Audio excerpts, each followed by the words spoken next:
En 1952, un appareil de l'aviation américaine baptisé 624 Globemaster II s'est écrasé contre une grande montagne alors qu'il ralliait l'Alaska depuis l'État de Washington. Hélas, pas une seule des 52 personnes à bord ne devait y survivre. Le mauvais temps de l'époque a énormément compliqué la localisation du site de ce crash, et même par la suite, toutes les tentatives visant à le localiser ont échoué. Mais en 2012, l'équipage d'un hélicoptère qui effectuait une mission d'entraînement a repéré des débris de l'avion écrasés sur la surface du Colony Glacier. Ils se sont mis en quête d'autres morceaux et ont confirmé qu'il s'agissait bien de l'avion disparu. Depuis lors, chaque été pendant environ une décennie, différentes escouades militaires se sont jointes à l'opération Colony Glacier.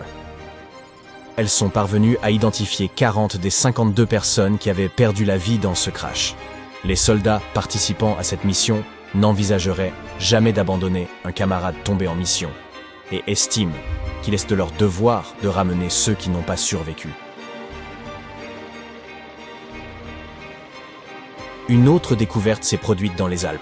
En 1980, des randonneurs explorant ces reliefs pittoresques sont tombés sur des restes humains. Ils étaient à moitié prisonniers dans la glace au sommet d'un col de montagne entre l'Italie et l'Autriche. Au début, la police a cru qu'il pourrait s'agir d'un accident d'alpinisme.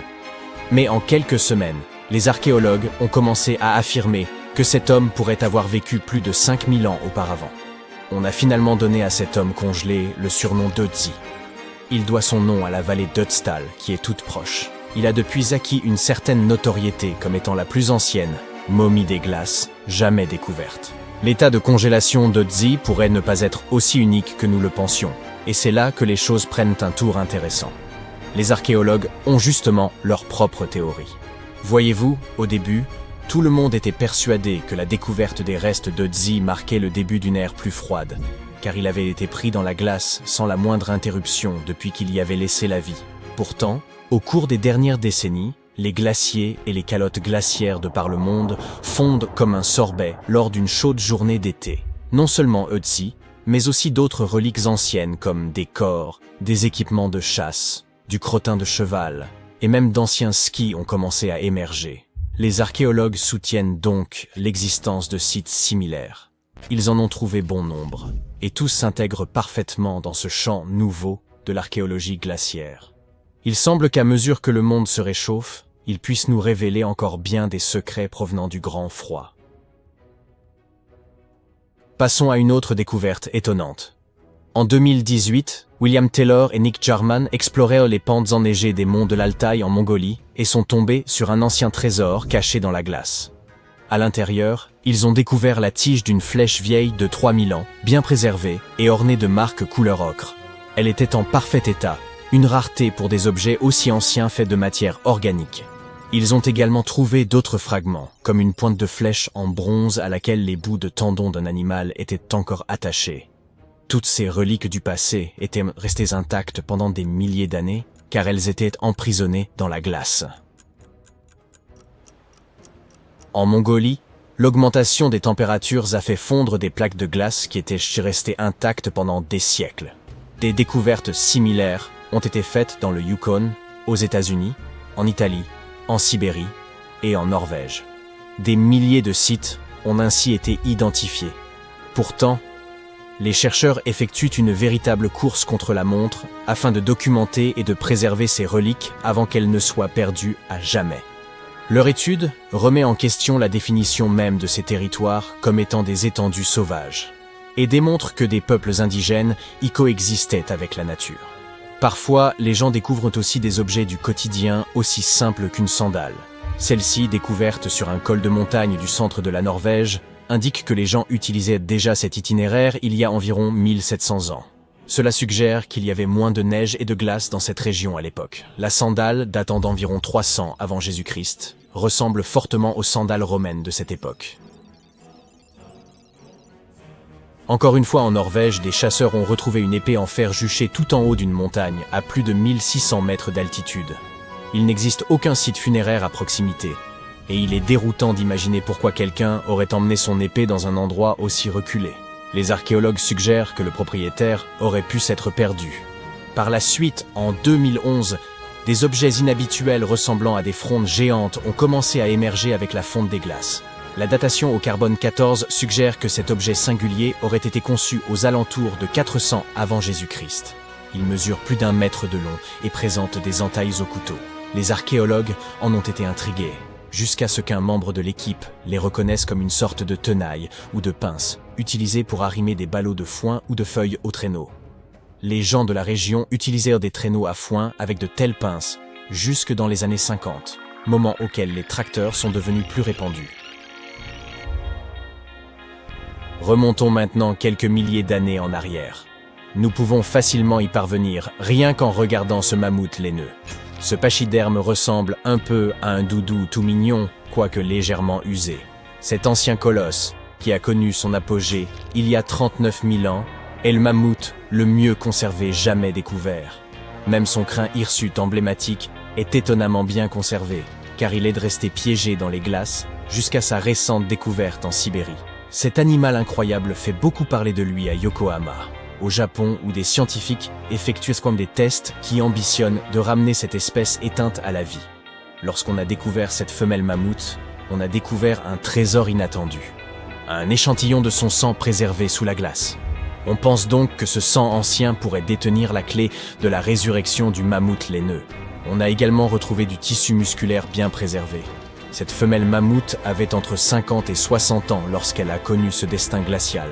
La découverte de sang de mammouth a ravivé les débats sur l'éthique de la résurrection de créatures éteintes, à l'instar du scénario de Jurassic Park. Le plan serait d'implanter un ovocyte dans une éléphante moderne pour une gestation de 22 mois, en espérant qu'au moins une cellule de mammouth vivante parvienne à survivre.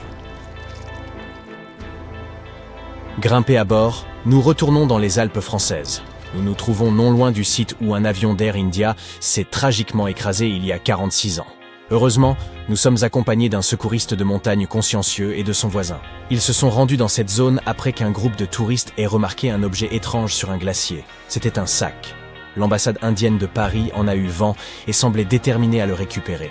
Ce qui le rend si mystérieux, c'est qu'il portait les inscriptions de courrier diplomatique et ministère des Affaires étrangères. Le vol Air India était en route de Bombay à New York lorsqu'il a piqué du nez en janvier 1970. Il emportait avec lui 117 personnes.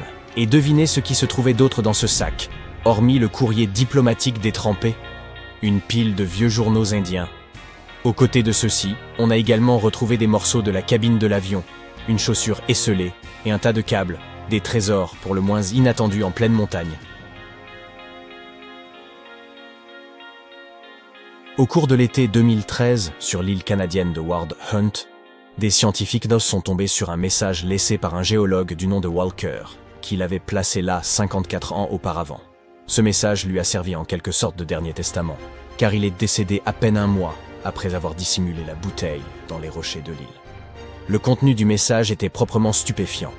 En 1959, Walker avait mesuré la distance entre ces mêmes pierres et le bord du glacier et l'avait évaluée à seulement 51 mètres. Puis, en 2013, cette distance s'était creusée pour atteindre 122 mètres. Les chercheurs sont convaincus que ce contraste frappant entre les deux relevés ne fait que souligner les conséquences du réchauffement climatique en cours. Imaginez cette glace fondant dans les montagnes de Norvège, comme une machine à remonter le temps qui nous révèle un trésor caché.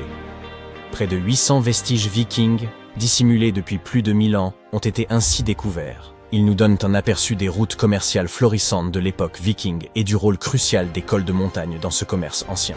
Parmi les découvertes, figurent des chaussures en cuir, des moufles de laine douillette, d'élégantes tuniques, des pointes de flèches entières, des fers à cheval, des bâtons de marche et des ustensiles de cuisine provenant de la panoplie d'un chef viking.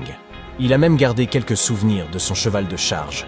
Ces vestiges nous fournissent de précieux renseignements sur les anciennes habitudes de voyage et sur l'apogée de cette culture, lorsque ces routes débordèrent d'activité. Enfin, ils nous donnent un aperçu de la vie de ces anciens aventuriers. Voici Costello. C'est un poulpe de récif brésilien. Mais Costello n'est pas un poulpe ordinaire. En l'observant, les scientifiques ont découvert qu'il faisait peut-être des cauchemars. Lorsqu'il dormait, il changeait de couleur, faisait de grands mouvements, expulsait de l'eau et libérait même de l'encre. Ils ont donc décidé d'étudier Costello pendant un certain temps. Son comportement durant son sommeil ressemblait à du stress et à de la peur. L'étude a montré qu'il pouvait faire des rêves très intenses, parfois effrayants. Bien qu'il ne s'agisse que d'un seul cas, ces mignonnes créatures sous-marines sont connues pour leur intelligence et leur comportement parfois proche de celui des humains. Et il est donc tout à fait possible qu'elles fassent des rêves comme nous. Dans le cas de Costello, il se peut qu'il soit hanté par ses souvenirs de sa vie au large des quais de Floride. Il a un passé chargé. Il a perdu un tentacule à cause d'un prédateur avant sa mise en captivité. C'est peut-être ce qu'il voit dans ses rêves.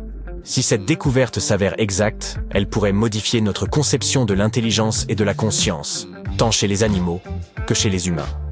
Les plantes peuvent parler. Les scientifiques ont découvert qu'elles émettent des clics ultrasoniques lorsqu'elles sont stressées. Imaginez des tomates et des plants de tabac complètement affolés. Les sons sont similaires à ceux du papier bulle, qui éclate, mais à une fréquence bien trop élevée pour nos oreilles. On appelle ça des signaux ultrasoniques. Ce serait leur façon de manifester leur stress. Cela signifierait que les plantes peuvent communiquer entre elles et que les plantes stressées aiment particulièrement se plaindre. Elles émettent entre 30 et 50 de ces bruits par heure. Les plantes calmes et en bonne santé sont beaucoup plus silencieuses. Et non seulement les plantes parlent, mais elles ont leur propre langage. Elles émettent des sons différents selon qu'elles ont soif, qu'une tige coupée les gêne, et ainsi de suite.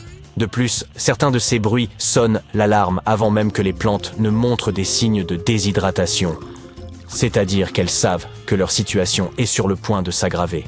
Les scientifiques ne savent pas exactement pourquoi elles agissent ainsi. Ils pensent qu'il pourrait s'agir de cavitation, un terme qui désigne des bulles d'air dansant dans la tuyauterie de la plante.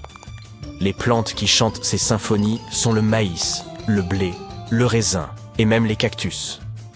Il s'agit d'une découverte importante pour l'agriculture. Elle pourrait notamment nous permettre de savoir quand nos cultures ont soif. Nous allons donc maintenant écouter les plantes et déchiffrer leur langage secret. C'est l'heure des infos universelles. Des études récentes bouleversent ce que nous pensions savoir sur l'âge de l'univers. Les résultats obtenus au cours des dernières décennies ont montré que l'univers devait avoir environ 13,7 milliards d'années. Or, une nouvelle étude montre qu'il pourrait être presque 2 fois plus vieux, jusqu'à 26,7 milliards d'années. Gardez à l'esprit que ce n'est pas prouvé et que, pour l'instant, le chiffre officiel reste inchangé. Pour mesurer l'âge de l'univers, les scientifiques se basaient sur le temps écoulé depuis le Big Bang et sur l'étude des étoiles anciennes. Mais certaines étoiles semblaient étrangement plus vieilles que l'univers. Par exemple, l'étoile Mathusalem, dont l'âge est estimé à environ 14 milliards d'années, ce qui serait plus vieux que l'univers. Et puis le télescope spatial James Webb a découvert des galaxies qui étaient déjà très mûres quelques centaines de millions d'années seulement après le Big Bang. Tout cela pose de sérieux problèmes aux astronomes. Cette nouvelle hypothèse combine la théorie de l'expansion de l'univers à celle de la lumière fatiguée. Cette dernière suggère que la lumière perd de l'énergie en parcourant les distances cosmiques. On combine ça à la théorie de l'expansion de l'univers. Et voilà. À mesure que l'univers s'étend, la lumière se fatigue. Ce qui explique que nous ne puissions pas voir toutes les étoiles super anciennes et très éloignées de nous. Et donc qu'il est possible que nous nous trompions dans nos calculs sur l'âge de l'univers. Ce nouveau modèle repousse également le moment où les galaxies auraient commencé à se former. Il nous suggère que les premières galaxies repérées par le télescope Webb ont mis beaucoup plus de temps à se former qu'on ne le pensait. Cette étude a ébranlé la communauté scientifique. Si nous avons commis une erreur de calcul aussi importante, nous devrons revoir les principes fondamentaux de l'astrophysique. Ce serait un pas de géant et il faudrait tout remettre à plat. Ou presque. C'est pourquoi il faut être très prudent. Les scientifiques sont en train de tester cette nouvelle théorie et il nous faut être patients. Mais il n'y a pas que des nouvelles sur l'espace. Les nouvelles technologies de l'IA sont déjà activement utilisées pour la recherche scientifique. L'IA nous aide à rechercher des signes de vie extraterrestres. Les chercheurs du SETI ont créé des algorithmes d'apprentissage automatique qui nous permettent de passer le bruit cosmique au crible plus rapidement et plus efficacement. Lorsque vous pointez un radiotélescope vers les étoiles, c'est comme si vous vous branchiez sur une station radio céleste remplie de signaux différents. Nous captons tout. des pulsars aux radiogalaxies en passant par les interférences terrestres.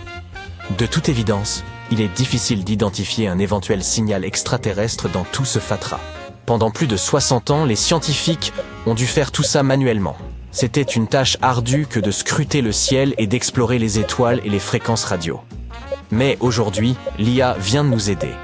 Ces algorithmes sont entraînés à reconnaître et à distinguer les modèles d'interférences connus, comme ceux des téléphones portables et des appareils électroniques, au milieu des données cosmiques.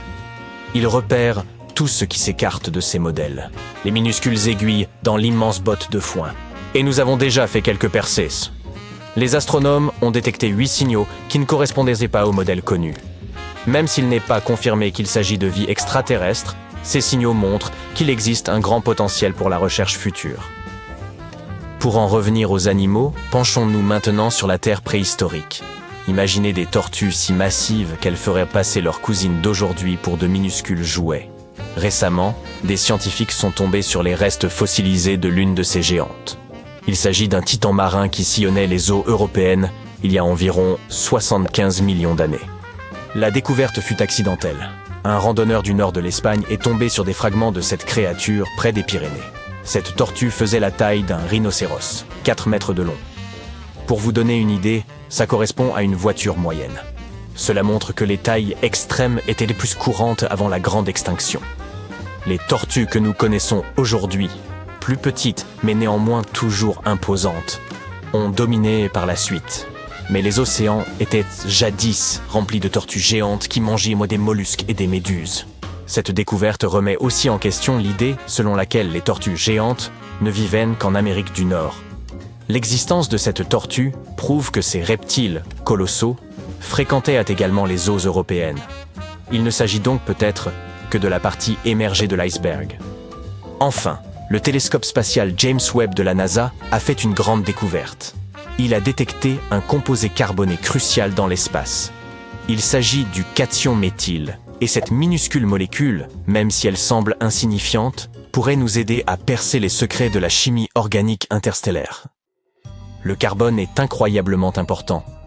Les molécules de carbone sont à la base de tout, des étoiles aux planètes, en passant par nous. C'est l'ingrédient clé de la vie. Et les scientifiques sont impatients de comprendre comment il a façonné notre existence sur Terre et s'il pourrait faire de même ailleurs dans l'univers. Le cation méthyle joue un rôle très important dans la création de molécules complexes à base de carbone. C'est pourquoi la découverte du cation méthyle, même s'il est très éloigné, est si importante. Les scientifiques de la NASA l'ont trouvé dans un jeune système stellaire. Ce système se trouve à environ 1350 années-lumière de nous, dans la nébuleuse d'Orion. L'étoile de ce système, qui est plus petite et un peu plus faible que notre Soleil, est bombardée par une intense lumière ultraviolette provenant d'étoiles chaudes, jeunes et massives, situées à proximité. On pourrait penser qu'un rayonnement UV aussi intense détruirait les molécules organiques complexes. Mais l'équipe de chercheurs pense qu'il pourrait en fait relancer la formulation de ces composés carbonés. Peut-être que les étoiles puissantes et leur niveau de rayonnement insensé fonctionnent en fait comme des sources d'énergie pour la vie. Elles déclenchent une réaction chimique en chaîne qui aboutit à des substances carbonées complexes comme les plantes et les animaux. Il semble que nous ayons trouvé une nouvelle pièce du puzzle. Les scientifiques recherchent un morceau de terre qui manque à l'appel depuis plus de 100 millions d'années. Pas de quoi défrayer la chronique, puisque les gens cherchent constamment des informations sur l'histoire de notre planète. On pourrait croire qu'il ne s'agissait que d'une île minuscule, quelque part au milieu de l'océan. Eh bien, on aurait tort, car ce continent était autrefois aussi grand que tout le territoire des États-Unis. Pendant longtemps, les géologues se sont demandé si un énorme morceau de l'Australie contemporaine ne s'était pas volatilisé.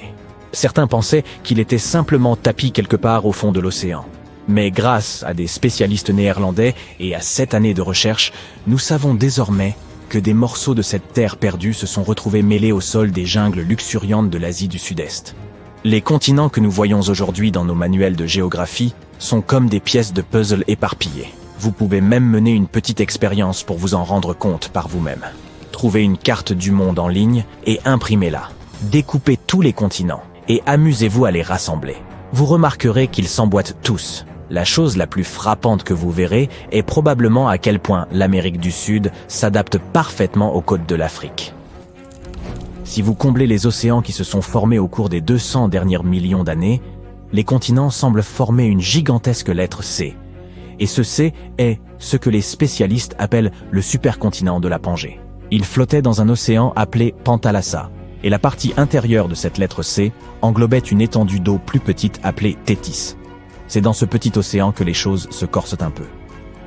Au cours de la période jurassique, ce continent disparu, que les scientifiques ont d'abord baptisé Argolan, a laissé un trou béant en Australie, aujourd'hui connu sous le nom de plaine abyssale d'Argo. Les géologues ont d'abord cru que tout cela était dû à un processus de subduction. C'est lorsqu'une partie de la croûte terrestre plonge sous une autre et se recycle au sein du manteau de la planète. Habituellement, les spécialistes peuvent constater cette disparition continentale à travers l'érosion. C'est ainsi qu'ils ont découvert, par exemple, que l'Inde avait heurté l'Asie, résultant en la formation des majestueuses montagnes d'Himalaya. Mais pour Argolan, les choses étaient un peu plus compliquées. Des fragments ont été retrouvés dans des lieux tels que la Birmanie et l'Indonésie. Mais ils semblèrent être des reliques d'un temps révolu et paraissaient beaucoup plus anciens que lorsqu'Argolan était censé s'être séparé de l'Australie. Cela a immédiatement soulevé la question, si un continent peut se comporter de manière si étrange, combien d'autres sont susceptibles de faire de même? Heureusement, les scientifiques ont maintenant reconstitué toute la chronologie d'Argolan et résolu son mystère. Il n'a ni coulé ni été englouti. Il s'est simplement transformé en argopélago, se brisant en plus petits morceaux, appelés microcontinents, et dérivant loin de l'Australie. Ces mini-continents ont ensuite fait un petit bout de chemin avant de terminer dans les jungles d'Asie du Sud-Est. Cette découverte s'intègre parfaitement dans le puzzle de la Pangée. Elle nous aide à mieux comprendre comment les continents se séparent et se forment. Et tout cela au moyen d'une seule découverte, révélant moult secrets sur la biodiversité et le climat d'autrefois. Si vous souhaitez découvrir d'autres secrets sur l'histoire, les civilisations ou les objets du quotidien, n'hésitez pas à donner un coup de pouce à cette vidéo et à vous abonner à la chaîne. Penchons-nous maintenant sur le mystère de cette frontière invisible des espèces en Indonésie. On l'appelle la ligne Wallace, du nom de l'explorateur britannique Alfred Russel Wallace. Il y a plus de 150 ans, Wallace a entrepris un voyage autour de l'archipel malais, accostant sur plusieurs milliers d'îles. Ce qu'il a découvert, c'est que les animaux d'un côté de cette ligne invisible étaient considérablement différents de ceux qui se trouvaient de l'autre côté. Cette frontière forme comme un mur entre les tigres et les marsupiaux, par exemple, ou entre les trogons et les méliphages. Mais nous savons maintenant qu'il y a environ 35 millions d'années, l'Australie s'est séparée de l'Antarctique et a heurté l'Asie. Et ce triangle amoureux continental a engendré des changements majeurs. Il n'a pas seulement altéré l'aspect du paysage, il a aussi perturbé les espèces animales de chaque côté de la ligne Wallace. Plus récemment, un groupe de spécialistes a publié une étude affirmant que cette collision et ce chaos climatique avaient permis aux espèces asiatiques de prospérer au sein de l'archipel malais. D'un autre côté, la faune australienne n'était pas aussi satisfaite de ce nouvel environnement. Il y faisait trop chaud et trop humide pour certains animaux, et d'autres ne pouvaient tout simplement pas s'adapter au mode de vie des îles tropicales. La découverte de cette dérive continentale vers l'Asie pourrait également expliquer la récente découverte d'une autre espèce humaine qui semblait défier l'entendement. Il se trouve que, dans une grotte cachée des Philippines, des archéologues sont tombés sur un nouvel ancêtre de l'homme. Il semblerait qu'il y a environ 50 000 ans, sur l'île de Luçon, existait cette ancienne espèce d'hominidé. Le directeur de ces recherches a estimé que cette découverte était cruciale pour comprendre l'évolution humaine en Asie. Et il a nommé cette nouvelle espèce d'après son île d'origine, Homo luzonensis. Maintenant, voici où les choses deviennent un peu déroutantes. Il y avait un petit problème avec les ossements découverts par les archéologues. Ils présentaient un étrange mélange de caractéristiques qui n'avaient jamais été observées ensemble chez aucune autre espèce d'hominidé. Des dents plus courtes, semblables aux nôtres, mais des mains et des pieds, qui ressemblaient d'ailleurs davantage à ceux de nos anciens ancêtres. C'est leurs membres arqués en particulier qui lièrent cette espèce humaine à ce territoire méridional depuis longtemps perdu. Ils présentaient le même aspect primitif que l'Australopithecus africanus, par exemple. Sauf que ces deux espèces sont séparées par 2 à 3 millions d'années d'évolution. Beaucoup se sont demandé, l'homme de Luçon est-il vraiment une nouvelle espèce? Tout le monde n'en est pas convaincu. Mais cela pourrait aussi expliquer en quoi les êtres vivants sont affectés par le déplacement constant du sol sous leurs pieds. Juste parce qu'ils n'ont pas beaucoup changé au cours de notre existence, ne signifie pas que nos continents ressembleront toujours à cela. Ils ont évolué à partir de ce vaste supercontinent, et ils finiront probablement dans une position similaire à l'avenir. À ce propos, un géologue de l'Université de Lisbonne a tenté de prédire l'avenir des supercontinents de notre planète.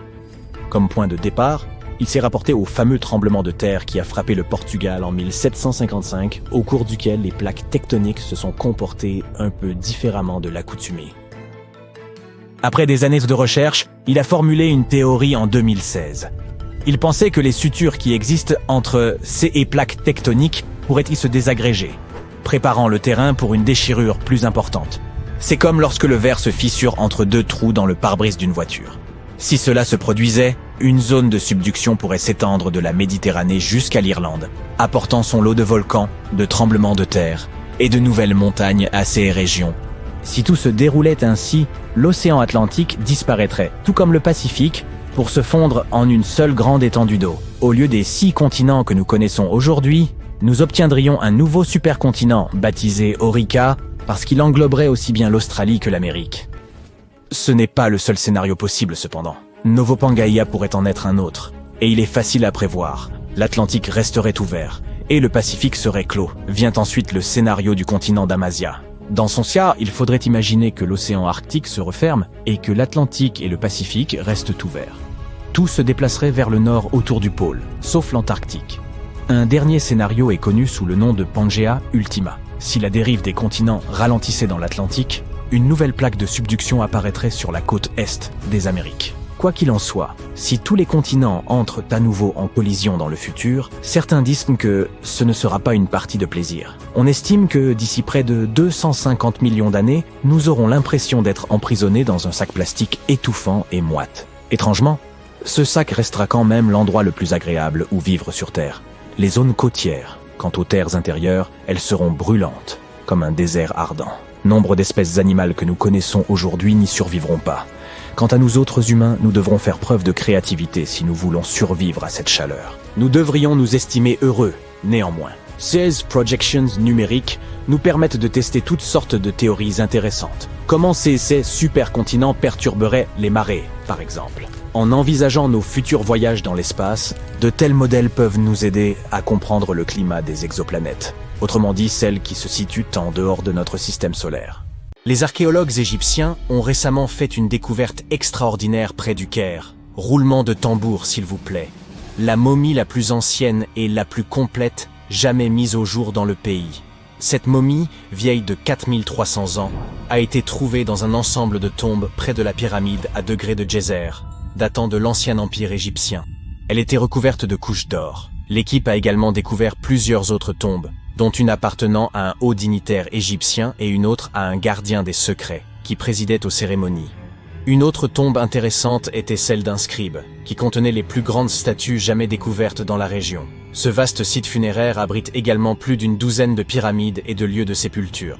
L'une des momies les plus célèbres au monde est probablement celle d'Hatshepsut. Elle a gouverné l'Égypte pendant environ 20 ans, érigé de nombreux édifices impressionnants et créé de nouvelles routes commerciales. Cependant, lorsque l'archéologue Howard Carter a découvert son tombeau dans la vallée des rois, son sarcophage était vide.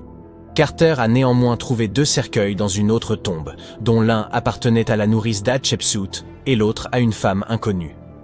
En 2006, une équipe de spécialistes a décidé d'enquêter pour déterminer si cette femme mystérieuse était la reine en personne. Ils ont découvert une molaire dans une boîte en bois portant le nom d'Hatshepsut, et lorsqu'ils l'ont comparée à la mâchoire de la momie, elle correspondait parfaitement. Ramsès II était un souverain des plus remarquables, mais c'est sa momie, plus encore que ses accomplissements, qui aura finalement marqué l'histoire. Ramsès est considéré comme le pharaon le plus puissant de toute l'Égypte, ayant régné durant pas moins de 6 décennies. Il a également vécu jusqu'à l'âge canonique de 90 ans, ce qui était tout à fait remarquable compte tenu de l'époque à laquelle il vivait. Ramsès II aurait eu plus de 100 descendants, parlé d'une famille nombreuse. À sa mort, son corps fut initialement enterré dans la vallée des rois, mais des pillards tentèrent de dérober les trésors de son tombeau. Ses successeurs, ne pouvant tolérer de tels actes, déplacèrent donc son corps vers un lieu tenu secret pour le protéger. Avance rapide jusqu'au 19e siècle, quand la momie de Ramsès II fut découverte avec celle d'autres souverains et dignitaires. Cependant, elle n'était pas en très bon état. Les archéologues décidèrent donc de l'envoyer à Paris pour des soins appropriés. Le problème, c'est qu'il ne pouvait tout simplement pas être expédié vers un autre pays. La seule solution fut de donner à Ramsès II un passeport. Sa profession y était indiquée comme « roi », et le document comportait même sa photo. La plupart des momies ne sont pas nécessairement réputées pour avoir une peau très hydratée, mais celle d'une femme originaire de Chine et surnommée Lady Di prouve le contraire. Non, nous ne parlons pas de cette Lady Di, mais d'une marquise remontant à la dynastie Han, découverte dans un tombeau richement décoré en 1971. Grâce aux conditions particulières de son sépulcre, humidité et absence d'oxygène, son corps était presque parfaitement préservé. Sa peau était douce, ses cheveux impeccables, et elle était encore souple. Le musée qui expose aujourd'hui sa momie montre également une multitude d'objets luxueux enterrés avec elle, comme de la vaisselle et des instruments de musique. Les archéologues, en examinant la momie de plus près, découvrirent qu'elle était décédée d'une crise cardiaque vers l'âge de 50 ans. Bien qu'elle ait quitté ce monde depuis plus de 2000 ans, Madame Di continue de fasciner. La momie d'Ötzi, l'homme des glaces, fut découverte dans les Alpes en 1991. Les autorités autrichiennes pensèrent d'abord qu'il s'agissait d'un alpiniste moderne, tant il était bien conservé. Il s'avéra qu'il provenait en réalité de l'âge du cuivre. Grâce à l'étude de sa momie, retrouvée dans un col de montagne à plus de 3000 mètres d'altitude, nous en avons énormément appris sur la vie en Europe durant le Chalcolithique. Par exemple, nous savons qu'il était originaire d'Europe centrale et qu'il consommait régulièrement de la viande. Il souffrait également d'arthrite, de rétrécissement des artères et de troubles intestinaux. Mais il utilisait probablement l'acupuncture et des herbes médicinales pour traiter ses affections.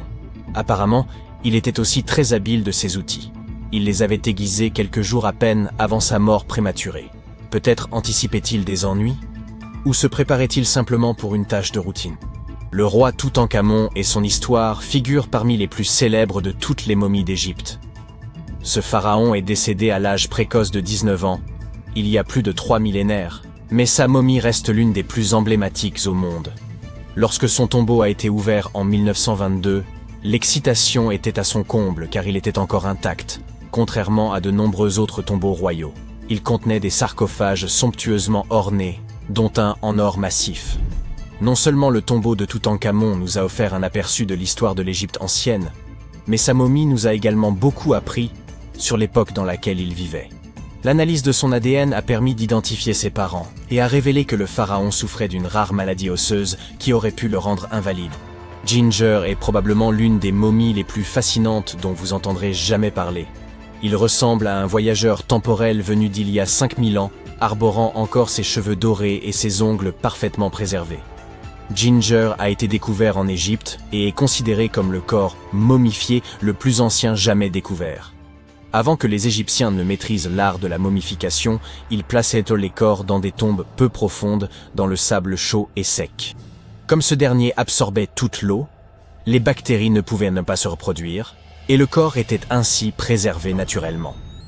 Aujourd'hui, les scientifiques ne sont pas certains que la préservation de Ginger était intentionnelle, mais étant donné que sa sépulture était constellée de poteries, il est probable que ceux qui l'y ont enterré aient connu des techniques de préservation avancées. Si vous souhaitez rencontrer Ginger en personne, il est actuellement exposé au British Museum. Un collectionneur d'art néerlandais a acquis une statue de Bouddha en Chine et a fait une découverte surprenante. Elle contenait une momie cachée à l'intérieur. Hélas, le corps était trop fragile pour être déplacé. Il a donc fallu le laisser sur place. La partie la plus impressionnante est que cette momie a plus de 1000 ans et qu'elle avait été exposée pendant 200 ans avant d'être enfermée dans cette statue. Lorsqu'ils en ont effectué la tomographie, les scientifiques ont découvert que la momie était remplie de morceaux de papier couverts d'écriture. Les experts pensent qu'il aurait pratiqué l'automomification, un processus radical impliquant un régime alimentaire particulier et un thé qui rend le corps moins susceptible aux bactéries. Seules quelques personnes pouvaient accomplir ce rituel, et celles qui y parvenaient étaient profondément respectées. Peu de reines égyptiennes ont autant intrigué les scientifiques et les historiens que la sublime Néfertiti. Si l'on en croit ses effigies, elle était renommée pour son cou élancé, ses grands yeux et ses pommettes saillantes. Son nom se traduit d'ailleurs par « La belle est venue ». Si ça ce n'est pas de la prédestination. Bien qu'elle ne fût pas pharaon elle-même, Néfertiti a tout de même réussi à laisser une empreinte durable. Les archives suggèrent qu'en tant qu'épouse royale, elle était extrêmement influente. En raison de son pouvoir, elle était certes admirée, mais s'était également fait de nombreux ennemis tout au long de sa vie. Elle était également liée à Toutankhamon, mais pas par le sang. Il s'agissait de sa belle-mère. Jusqu'à présent, sa momie n'a toujours pas été identifiée, mais cela pourrait bientôt changer. Un égyptologue, qui a fouillé des tombes dans la vallée des rois, a découvert 2 momies qu'il pense être celles de Néfertiti et de sa fille. Selon les spécialistes, nous pourrions bientôt obtenir une réponse définitive quant à l'identité de ces 2 dépouilles. Si l'une d'elles s'avère être Néfertiti, nous pourrions être en présence d'une découverte majeure. L'analyse ADN et la tomographie de la momie pourraient nous offrir l'image la plus complète et précise de la reine que nous ayons jamais vue. Il est incroyable de penser que nous n'avons fait qu'effleurer la surface de ce qui se cache en dessous de l'Égypte moderne. Néfertiti a régné sur l'Égypte pendant une période de grande puissance et de prospérité. Mais est malheureusement décédée au cours d'une période de troubles qui ont conduit à la perte de son site funéraire. Qui peut vraiment prédire où elle se trouve aujourd'hui?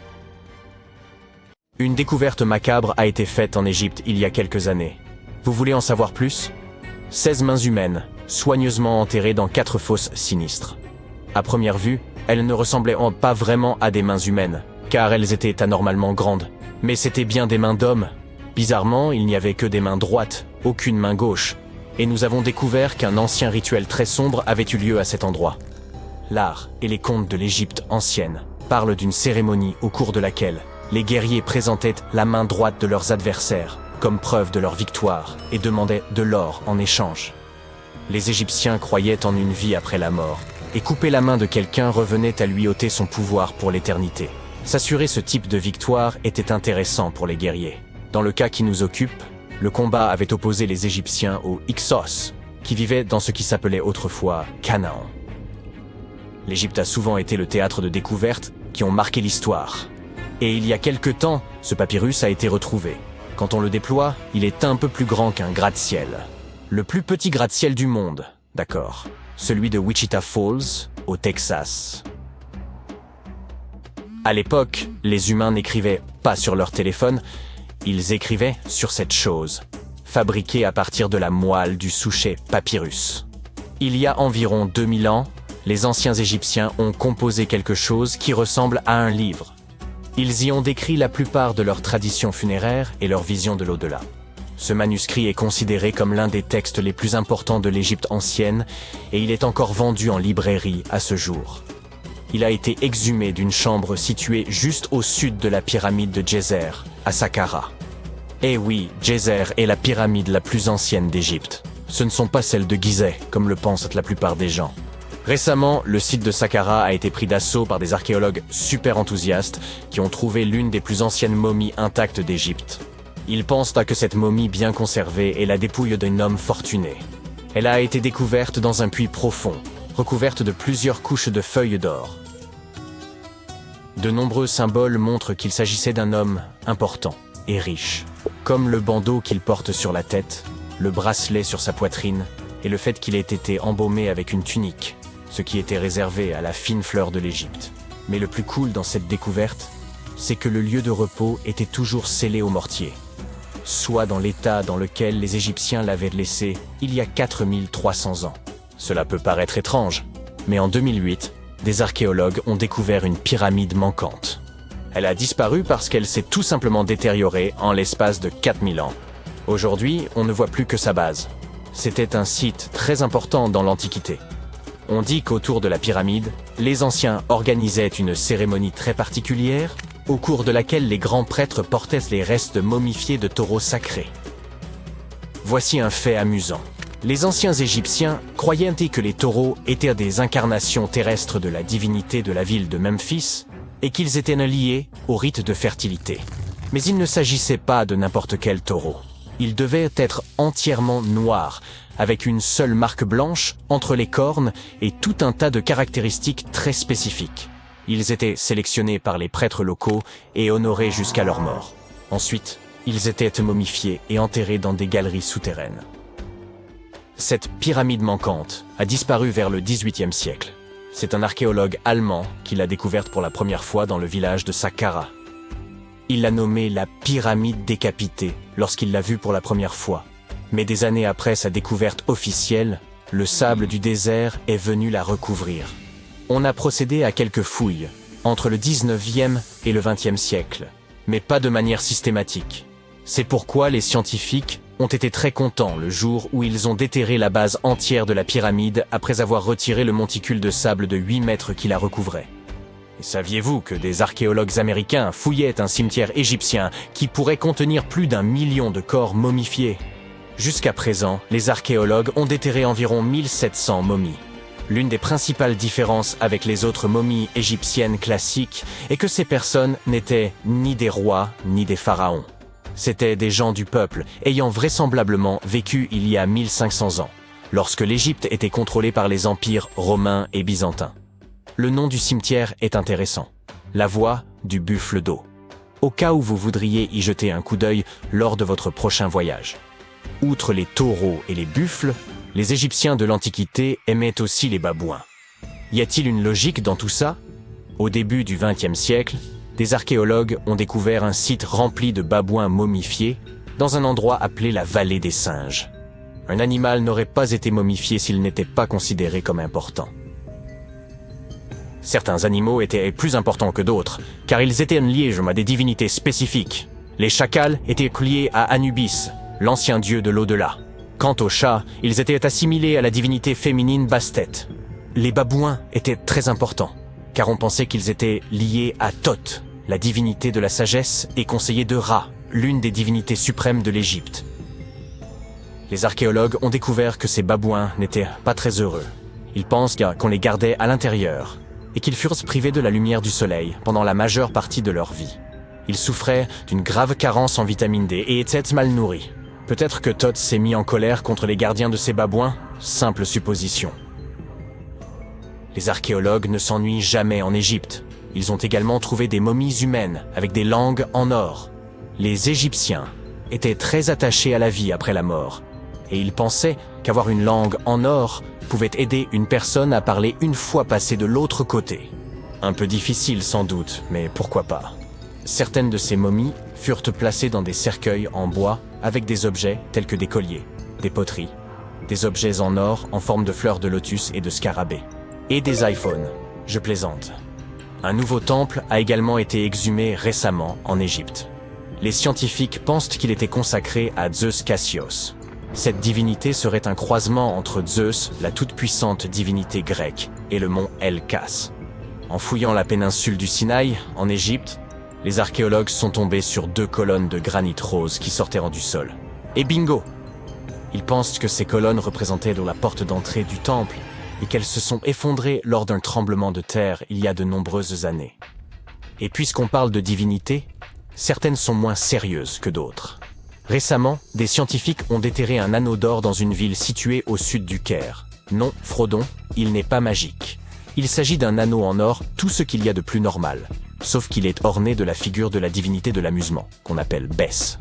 Cette divinité est souvent décrite dans les textes sacrés comme un joyeux nain joufflu. Aujourd'hui, nombreux sont les tatouages dépourvus de signification et réalisés à des fins purement esthétiques. Dans l'Égypte ancienne, cependant, les femmes se faisaient tatouer afin d'être protégées au moment d'accoucher. C'est du moins ce que pensent les scientifiques. Dans la région du Nil, des chercheurs ont trouvé des momies dont les tatouages étaient bien conservés, ce qui est tout rare, car la peau se détériore très facilement. 2 de ces femmes s'étaient fait tatouer le bas du dos et les dessins étaient simples.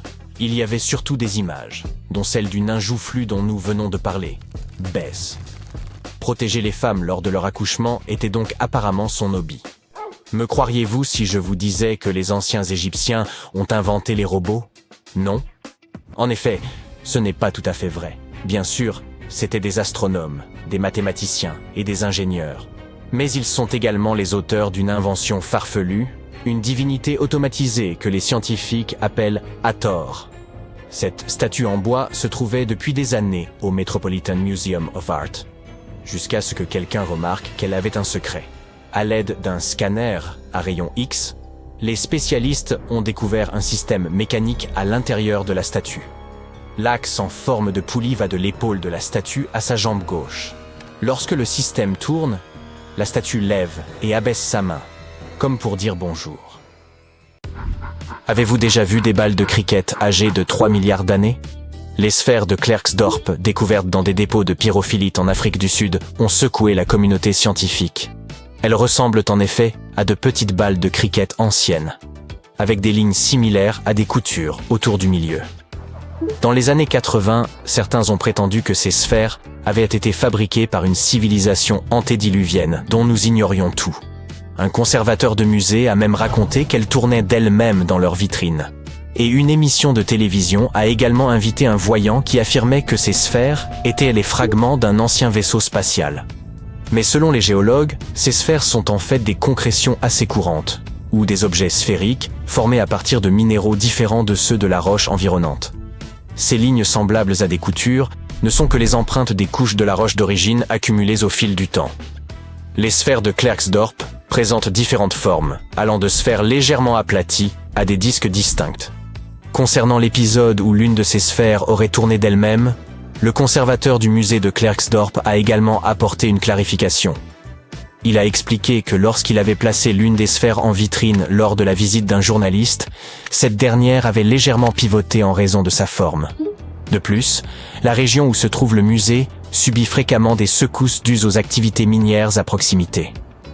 Les empreintes de pas humanoïdes les plus anciennes pourraient n'en pas dater de 6 millions d'années.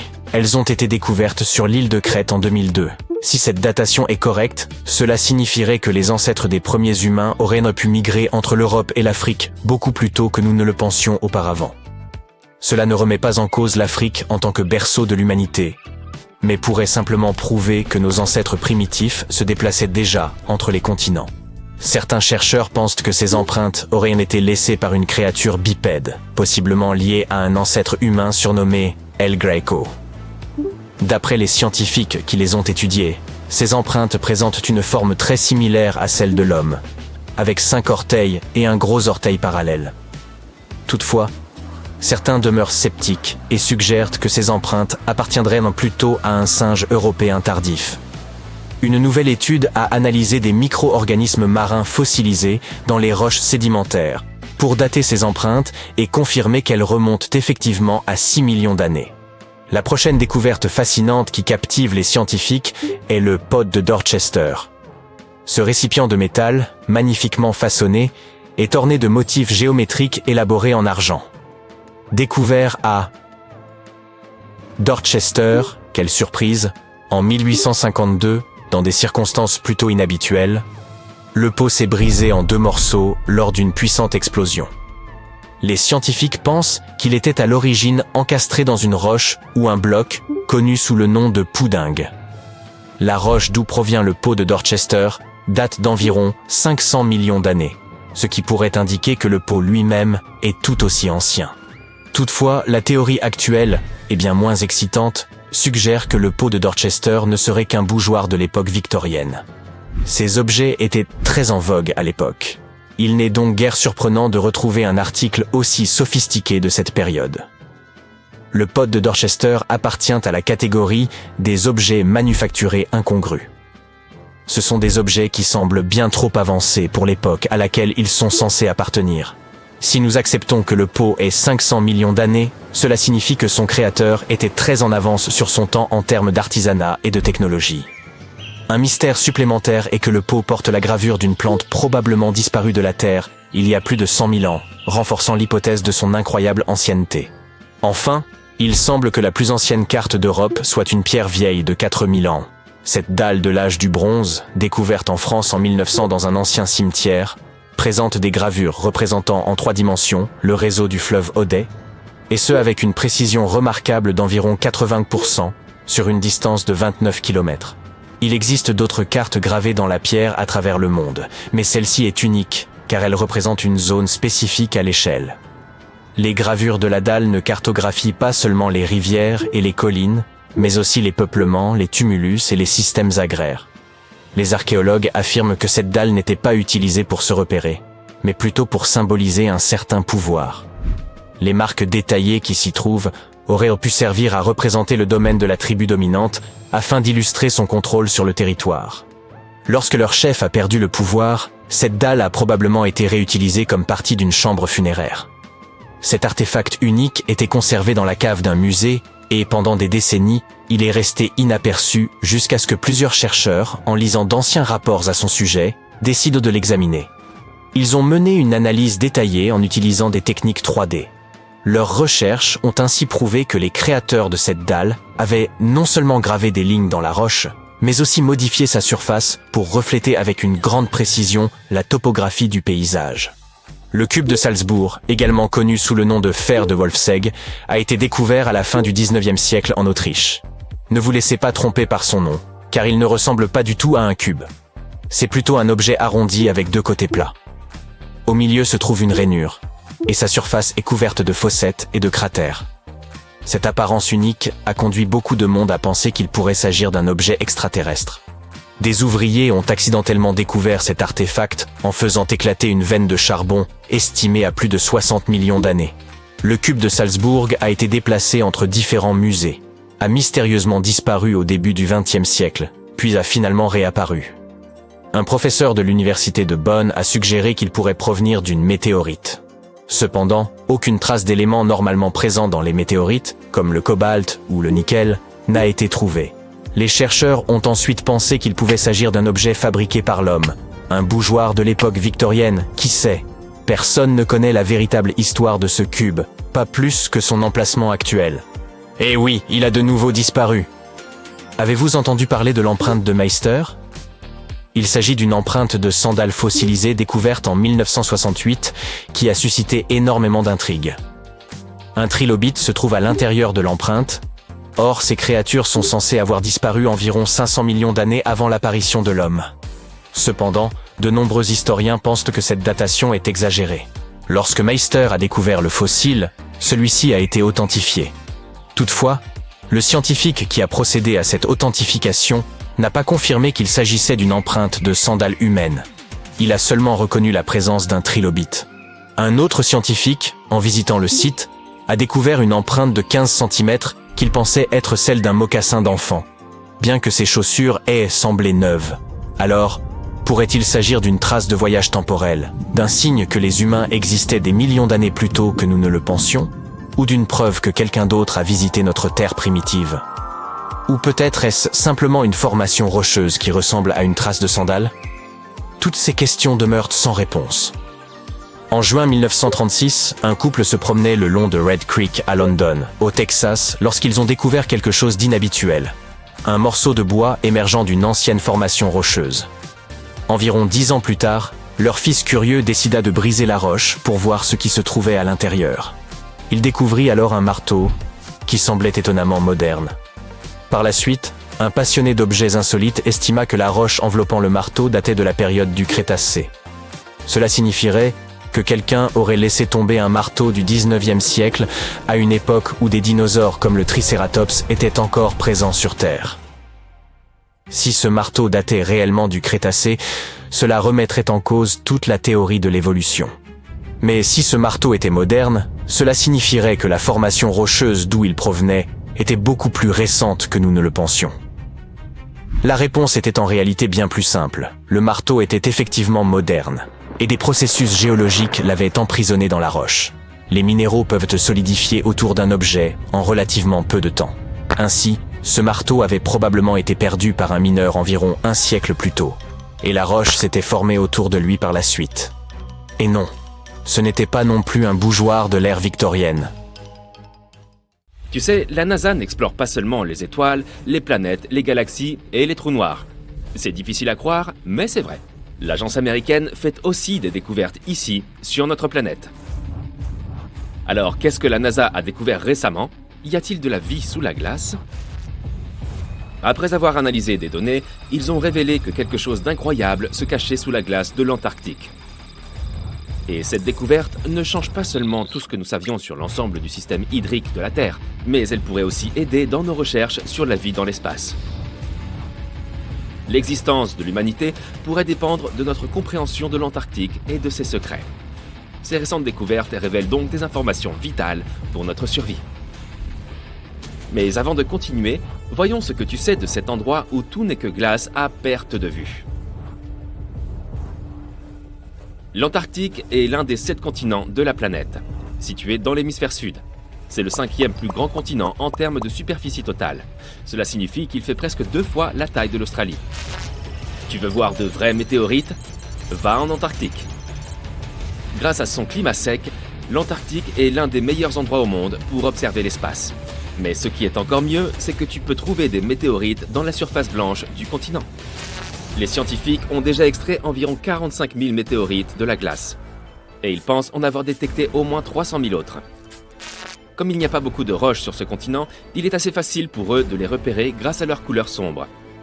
L'environnement sec et désertique de l'Antarctique favorise aussi leur préservation, même celles qui sont tombées sur Terre il y a plus d'1 million d'années. Et peux-tu imaginer une activité volcanique en Antarctique? Difficilement. Pourtant, c'est bien l'endroit où le feu rencontre la glace. C'est en Antarctique occidentale que l'activité volcanique est la plus importante. Les scientifiques ont récemment découvert qu'il existe 138 volcans rien que dans cette partie du territoire. Eh oui. Tu crois probablement qu'il fait toujours très froid en Antarctique, mais non. Ces régions côtières peuvent atteindre une température de 10 degrés Celsius. Mais t'es-tu déjà demandé à quoi ressemblerait l'Antarctique s'il n'y avait pas de glace? Cela peut sembler inimaginable maintenant, mais ce continent n'a pas toujours été recouvert de glace. D'accord, c'était il y a 34 millions d'années. Donc jusqu'à présent, personne ne pouvait savoir à quoi ressemblerait sa surface sans la glace. Mais la NASA a remédié à cela. Ils ont créé des simulations informatiques et ont dressé la carte la plus précise du continent à ce jour. Et ce qu'ils y ont vu est incroyable. Le continent n'est pas du tout plat comme on le croyait auparavant. Il est plutôt bosselé avec des vallées, des plaines ondulées et de hautes montagnes. Mais ce n'est rien à côté de ce qu'ils ont découvert sous la glace de l'Antarctique.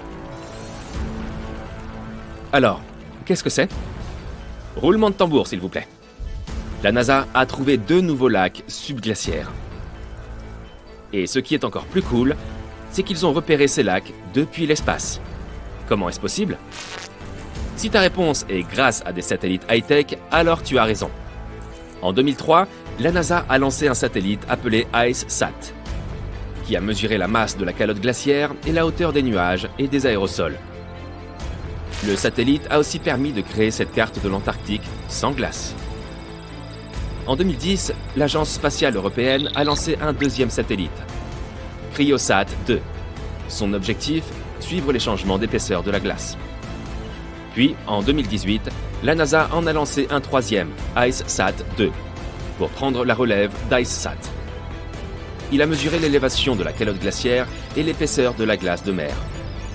Il s'agissait du laser d'observation de la Terre le plus avancé de la NASA. Il a fourni des données de la plus haute précision. Et lorsque ces données ont été combinées avec celles des autres satellites, il a été possible de repérer ces 2 nouveaux lacs près de 2 autres de plus grande taille. Mais d'abord, comment est-il possible que ces lacs existent? L'épaisseur moyenne de la plupart des glaces de l'Antarctique est d'environ 1,9 km. Cependant, elle peut atteindre plus de 2,8 km d'épaisseur à certains endroits, surtout en hiver. On pourrait donc se dire qu'il n'y a rien en dessous. Mais la science nous dit le contraire. Ce n'est pas vraiment visible à l'œil nu. Pourtant, la glace du continent s'écoule lentement, mais constamment, et ce dans différentes directions sous la pression de sa propre masse. Mais pendant de nombreuses années, les scientifiques ne comprenaient pas comment l'eau se déplaçait. Cela a commencé à changer en 2007, lorsque les données recueillies par l'IceSat ont permis de comprendre ce qui se cache sous la surface. Ils ont découvert pour la première fois un réseau de lacs d'eau de fonte, tous connectés sous les courants de glace rapide de l'Antarctique. Et il y en avait des centaines. La glaciologue Hélène Amanda Fricker de la Scripps Institution of Oceanography a émis l'hypothèse que les changements d'élévation mesurés par l'IceSat se produisaient en raison de la dynamique de ces lacs. Ils ne retenaient pas l'eau de fonte de façon statique. Au lieu de cela, ils se remplissaient et se vidaient continuellement au fil du temps grâce à un système de canaux. Et au fur et à mesure, la glace au-dessus se soulevait et s'effondrait. Mais où allait toute cette eau? Dans l'océan, bien sûr. Et il s'en écoule beaucoup. Une étude récente, coécrite par Fricker, a révélé que l'écoulement des eaux d'un lac déverse pas moins de 750 milliards de litres dans l'océan en seulement 3 jours. D'innombrables mystères concernant les phénomènes naturels attendent encore d'être résolus. Mais la découverte de ces deux nouveaux lacs donne aux scientifiques une meilleure idée de la vitesse à laquelle la calotte glaciaire de l'Antarctique se modifie à mesure que le climat se réchauffe, ainsi que de la façon dont cela affecte les courants océaniques et l'élévation du niveau de la mer. Le cycle de remplissage et d'écoulement des lacs provoque également des fissures et des crevasses sur la couche de glace. Les informations que les chercheurs trouveront dans ces nouveaux lacs leur permettront donc de mieux comprendre ce qui se passe à la surface de la glace. Ils pourront aussi évaluer comment ce système de remplissage et d'écoulement influence la vitesse à laquelle la glace glisse dans les océans et les mers. Et cela signifie qu'ils pourront évaluer comment l'eau douce ajoutée peut modifier les écosystèmes marins. Cette découverte peut également nous permettre de savoir si la vie existe sous la glace. Génial! Les scientifiques ont foré à environ 1068 mètres dans la glace et ont découvert que les échantillons d'eau prélevés dans l'un des lacs contenaient environ 10 000 cellules bactériennes par millilitre. Un nombre aussi élevé de vie bactérienne est un bon signe, car cela signifie que les eaux glacées pourraient aussi abriter ces formes de vie plus développées, comme des micro-animaux. Et l'un de ces nouveaux lacs pourrait même être l'endroit où ils vivent. Mais le plus fascinant, c'est que ces nouveaux lacs pourraient les aider à comprendre si la vie est possible sur d'autres planètes. Les scientifiques pensent que la vie sous la surface gelée de la planète Mars, s'il y en a, pourrait correspondre au modèle observé dans les lacs de l'Antarctique. Il est donc possible qu'ils trouvent de nouvelles informations cruciales sur le type de vie qui a pu exister sur la planète rouge. Mais les hivers y sont plutôt rudes. La température la plus basse sur Terre est de moins 89,2 degrés Celsius. En 2010, la température est même tombée à moins 93,2 degrés Celsius. Et le ressenti de ce froid est bien pire en raison des vents forts et secs. Savais-tu que la superficie de la glace de l'Antarctique change aussi tout au long de l'année? Elle fait environ 3 millions de kilomètres carrés en été. Mais en hiver, elle atteint 19 millions de kilomètres carrés. Pourtant, malgré ces changements, elle reste le plus grand morceau de glace existant sur Terre. Désolé l'Arctique, c'était bien tenté. Tu as déjà vu des manchots? Eh bien, ces animaux sont les maîtres des lieux, car il n'y a pas de peuple indigène en Antarctique. C'est un no man's land, et aucun pays ne le possède. Sa véritable population est constituée de 5 espèces différentes de manchots, de phoques et d'orques.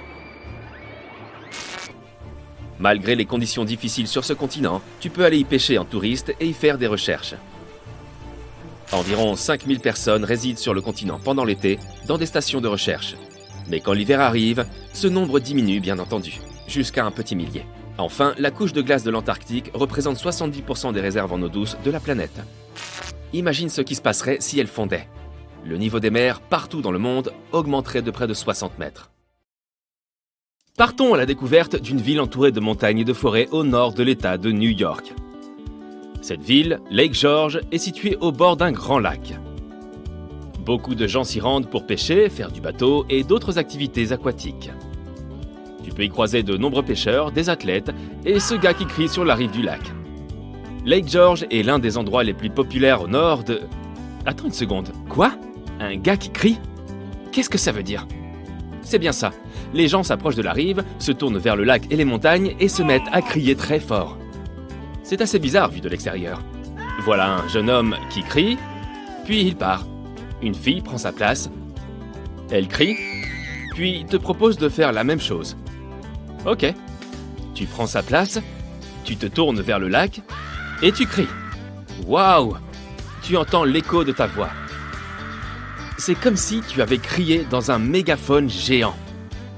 Ton cri est distordu. C'est incroyable. Tu t'approches encore de la rive et tu cries une deuxième fois. Mais cette fois, plus rien. Tu t'entends crier normalement. Tu te remets exactement au même endroit qu'auparavant et là, ça remarche. Tu entends encore une fois l'écho. Mais comment c'est possible? Regarde où tu as mis tes pieds, te dit la fille. Tu te tiens sur une plateforme ronde en béton sur laquelle est gravée une boussole. Sur cette boussole, il y a une carte du lac. Dans le centre de cette carte, il y a 2 lignes de la boussole qui se croisent en formant un X. Tous ceux qui se placent exactement à cet endroit entendront un écho incroyable. C'est comme si ton cri passait par une autre dimension avant de revenir vers toi. Mais le mieux, c'est que les personnes qui sont juste à côté n'entendent rien. Ils te voient juste en train de crier normalement. L'écho ne se produit que si l'on est placé sur le X. Les chercheurs ne parviennent pas à expliquer ce phénomène acoustique et à comprendre les causes de ce comportement des ondes sonores. Ils ne formulent que des hypothèses et des théories. La plateforme en béton est entourée par un petit mur en demi-cercle qui longe le lac. Certaines personnes pensent que la voix rebondit sur ce mur en créant un effet particulier. On peut trouver ce genre de mur en demi-cercle dans de nombreux endroits, mais aucun ne crée un tel effet. Il y a une autre théorie selon laquelle les montagnes et l'eau créeraient cet écho. Une ancienne légende raconte qu'une créature magique est apparue à cet endroit. Elle aurait crié vers l'eau et sa sagesse résonne sur le lac depuis. Je crois plutôt que la voix rebondit sur le mur, mais bon, passons à la visite de l'endroit suivant. Un autre endroit incroyable. En Californie cette fois. Bienvenue sur le lac Berryessa. Approche-toi de la rive et regarde. Tout a l'air normal. La nature autour est luxuriante, l'eau est claire et calme. Mais il y a un trou énorme dans ce lac, par lequel s'écoulent chaque seconde des millions de mètres cubes d'eau. Ne t'inquiète pas, ce n'est rien de naturel, ni une porte de l'enfer. C'est le Glory Hole, et il a été créé par les êtres humains. Le lac Berryessa se situe là où se trouvait la ville agricole de Monticello. Au siècle dernier, les habitants ont construit une digue à côté du lac. Lors des saisons pluvieuses, l'eau s'accumulait et débordait de la digue. Pour résoudre ce problème, les ingénieurs ont créé ce grand trou. Pour te donner une idée de sa taille, imagine une fourmi qui se balade sur le bord de ta baignoire pendant que de l'eau s'écoule par le drain de celle-ci. Voilà, ce Glory Hole a la taille du trou de drainage pour la fourmi. L'eau est acheminée par un tunnel horizontal vers la baie la plus proche. Le Glory Hole est une attraction locale et il est visité par beaucoup de touristes. Déplaçons-nous dans les Caraïbes pour découvrir un autre lieu fascinant. Au milieu de la mer turquoise, sur l'une des îles paradisiaques, se trouve un lac unique. Toute la forme environnante ressemble à une plateforme en béton. Mais tu ne peux pas te baigner dans ce lac. Sa température est si élevée qu'il dégage de la vapeur. Cette eau n'est pas vraiment de l'eau, mais de l'asphalte liquide. Le lac Peach est le plus grand réservoir de bitume naturel au monde. Il atteint les 75 mètres de profondeur. Un avion de ligne pourrait s'y écraser en position verticale et y couler entièrement. Le lac n'a pas encore été étudié minutieusement. Il pourrait y avoir un creux dans la croûte terrestre situé sous le lac. Des gaz naturels et du pétrole passent par cette ouverture en se mélangeant avec l'eau. Puis, après plusieurs réactions chimiques, ce liquide se transforme en asphalte. On estime que ce lac contient 10 millions de tonnes de matière brûlante. En théorie, aucun être vivant ne peut se développer dans de telles conditions, mais les chercheurs y ont découvert une colonie de microbes. Cela signifie que la vie pourrait exister en dehors des conditions de notre planète. Il y a plusieurs lacs d'hydrocarbures sur la surface de la plus grande lune de Saturne, Titan, qui ressemble au lac Peach. Et si les formes de vie les plus simples existent dans ce lac d'asphalte, elles pourraient peut-être aussi survivre sur Titan. Encore un lac peu banal. Il se situe dans la région la plus sèche du monde. Il ne s'agit pas du désert avec ses dunes et ses plaines de sable infinies. Il s'agit de l'Antarctique. Une zone sèche n'est pas forcément une zone chaude. C'est une zone sans précipitation. Un lieu désert n'est pas un lieu chaud avec du sable, c'est un lieu sans vie. On retrouve ces caractéristiques dans certains coins de l'Antarctique. Il y fait tellement froid qu'une tasse de thé se congèle en 1 minute. Mais le lac qui nous intéresse ne gèle pas. C'est plutôt une mare d'ailleurs, car elle est petite et peu profonde. C'est une mare d'eau froide. Cette eau ne gèle pas, parce que le lac Don Juan, c'est son nom, est l'un des réservoirs les plus salés du monde et ce sel empêche l'eau de geler. Le plus intéressant, c'est que les chercheurs ne savent toujours pas comment le lac s'est formé à cet endroit. Étape suivante, on part au sud de la Tunisie. En 2014, un lac étrange est apparu de nulle part, en plein milieu du désert. Personne ne sait exactement quand ce lac est né, car cette zone est peu peuplée. Les bergers de passage se sont aperçus les premiers de l'existence de ce lac. Ils en ont parlé aux habitants du coin. Quelques heures plus tard, des centaines de personnes se sont déplacées pour se baigner dans l'eau fraîche.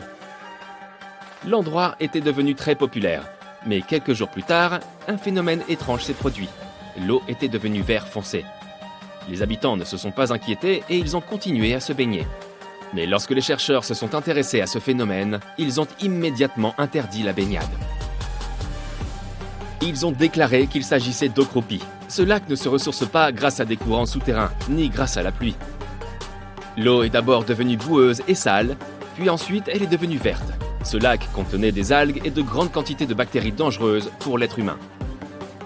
Les chercheurs ont aussi découvert des réserves de phosphate dans les environs. Cette substance peut se dégrader et devenir radioactive. Les habitants n'ont hélas pas pris les chercheurs au sérieux. Imagine que tu es en train de marcher dans le désert, sous un soleil intense, et d'un coup tu vois un lac vert bien frais. Difficile de résister. La naissance de ce lac reste un mystère. Certains experts pensent qu'il s'agit simplement d'un trou rempli d'eau de pluie. L'eau s'est probablement accumulée à l'ombre des pierres qui entourent le canyon. Mais selon une autre théorie, plus inquiétante, ce lac se serait formé à la suite d'un tremblement de terre. L'activité sismique a probablement cassé la croûte terrestre au-dessus d'une nappe phréatique. Les sources souterraines se sont infiltrées en surface et ont rempli cette crevasse. Cela signifie que toute cette eau pourrait être drainée d'un coup. C'est un peu comme si tu enlevais le bouchon de ta baignoire. Un autre petit tremblement de terre pourrait tout chambouler. Et dans un tel cas, la terre récupérerait toute l'eau du lac. Espérons qu'il n'y ait pas de nageurs dedans si cela devait arriver. Quand tu entends parler de ruines anciennes, tu ne les imagines jamais suspendues quelque part, ou simplement accrochées à la branche d'un arbre, n'est-ce pas? En fait, pour la plupart des objets anciens que nous avons exposés dans les musées du monde entier, les archéologues ont fait un travail de fouille impressionnant.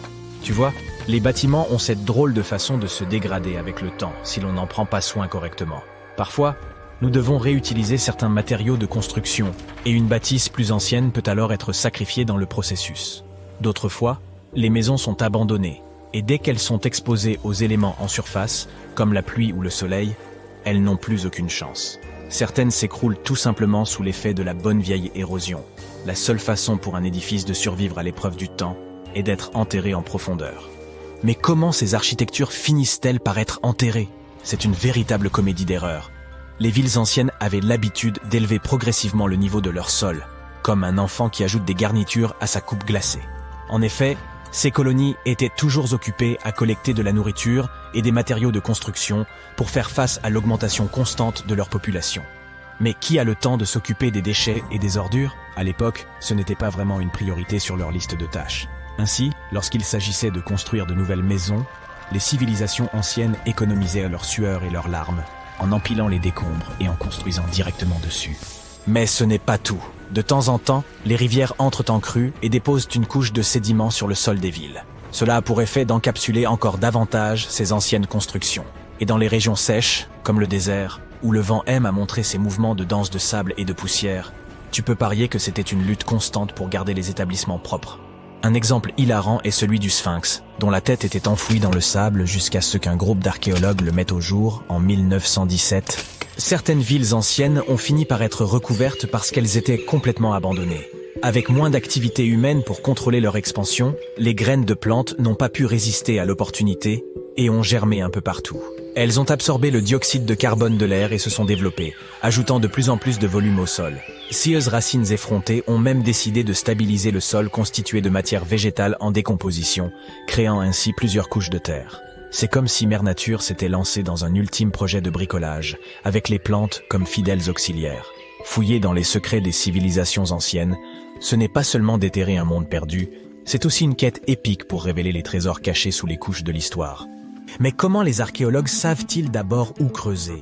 Si tout est recouvert de multiples couches de sédiments, de débris et de racines de plantes, ils doivent avoir une sorte de système auquel ils se fient avant de se lancer dans un nouveau projet, n'est-ce pas?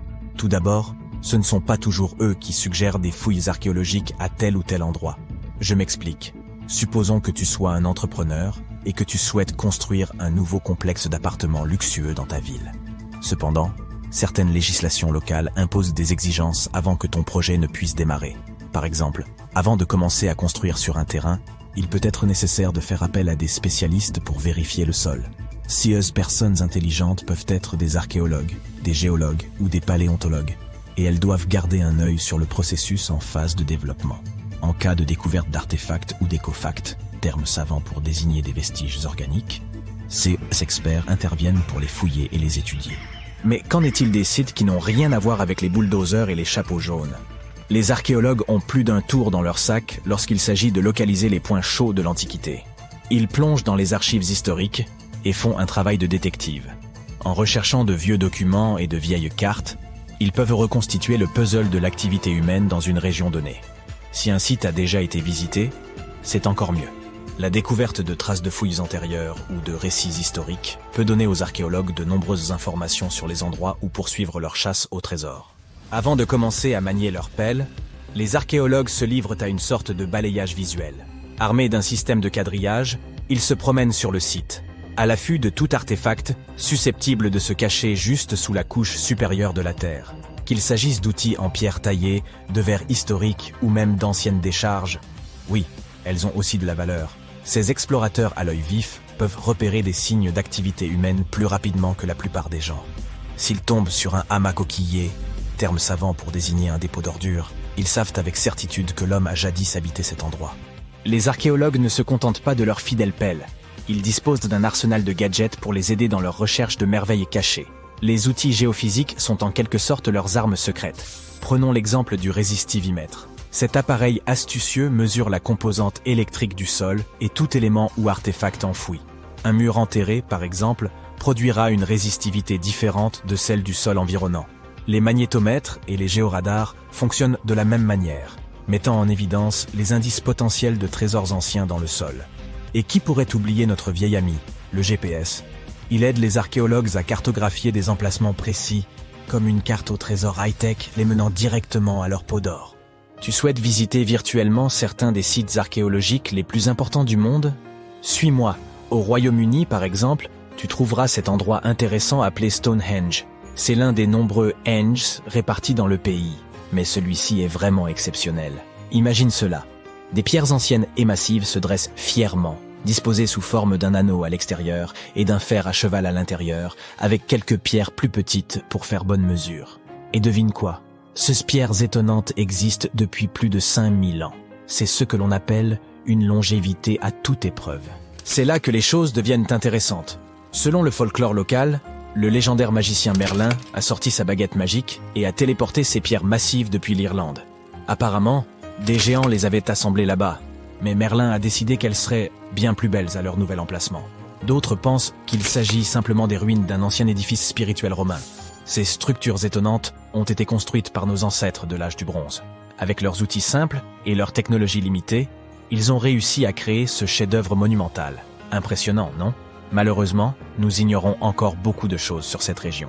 L'objectif initial de Stonehenge reste encore aujourd'hui un mystère. Certes, il existe de nombreuses théories, mais les scientifiques ne sont pas encore parvenus à se mettre d'accord sur le sujet. On sait cependant qu'il est parfaitement aligné pour accueillir le lever du soleil lors des solstices d'été et d'hiver.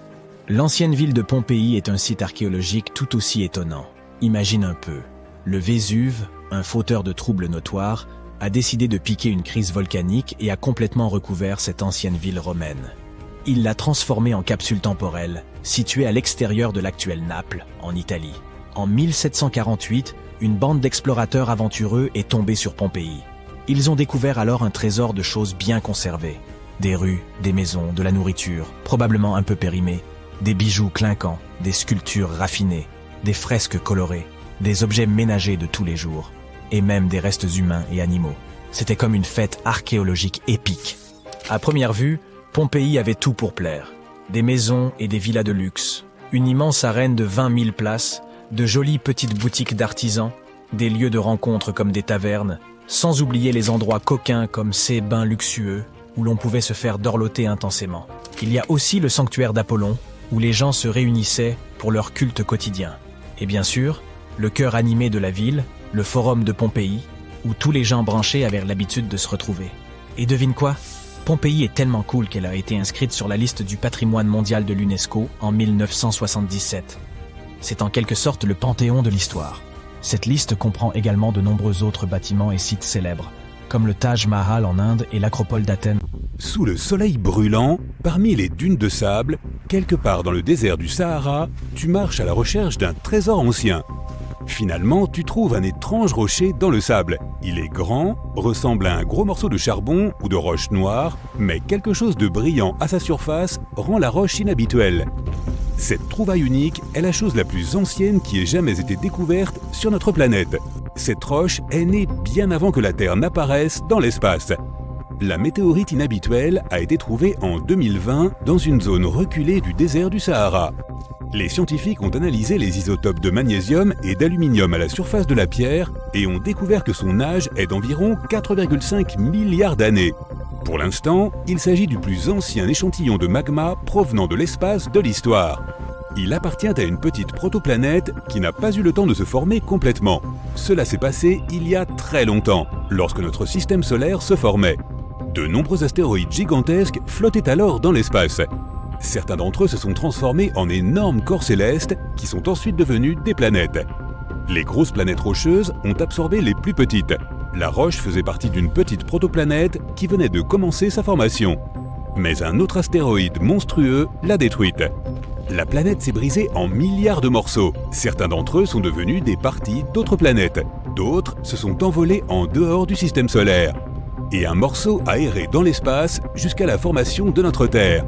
Après cela, il a heurté l'atmosphère de la planète et est tombé dans le territoire aujourd'hui connu sous le nom de désert du Sahara. La roche a été découverte en 2020, mais l'érosion des roches extraterrestres montre qu'elle aurait pu tomber bien plus tôt. Cette chose ancienne, pesant environ 30 kg, a plusieurs morceaux de différentes météorites à l'intérieur.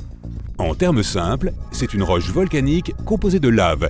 Elle a refroidi, s'est solidifiée et s'est cristallisée. C'est pourquoi on peut y remarquer la présence de paillettes.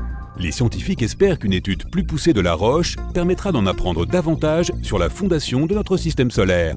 Le plus gros astéroïde découvert aux États-Unis est Willamette. Sa taille est de 7,8 mètres carrés et son poids est de plus de 15 tonnes, soit la moitié du poids d'un bus.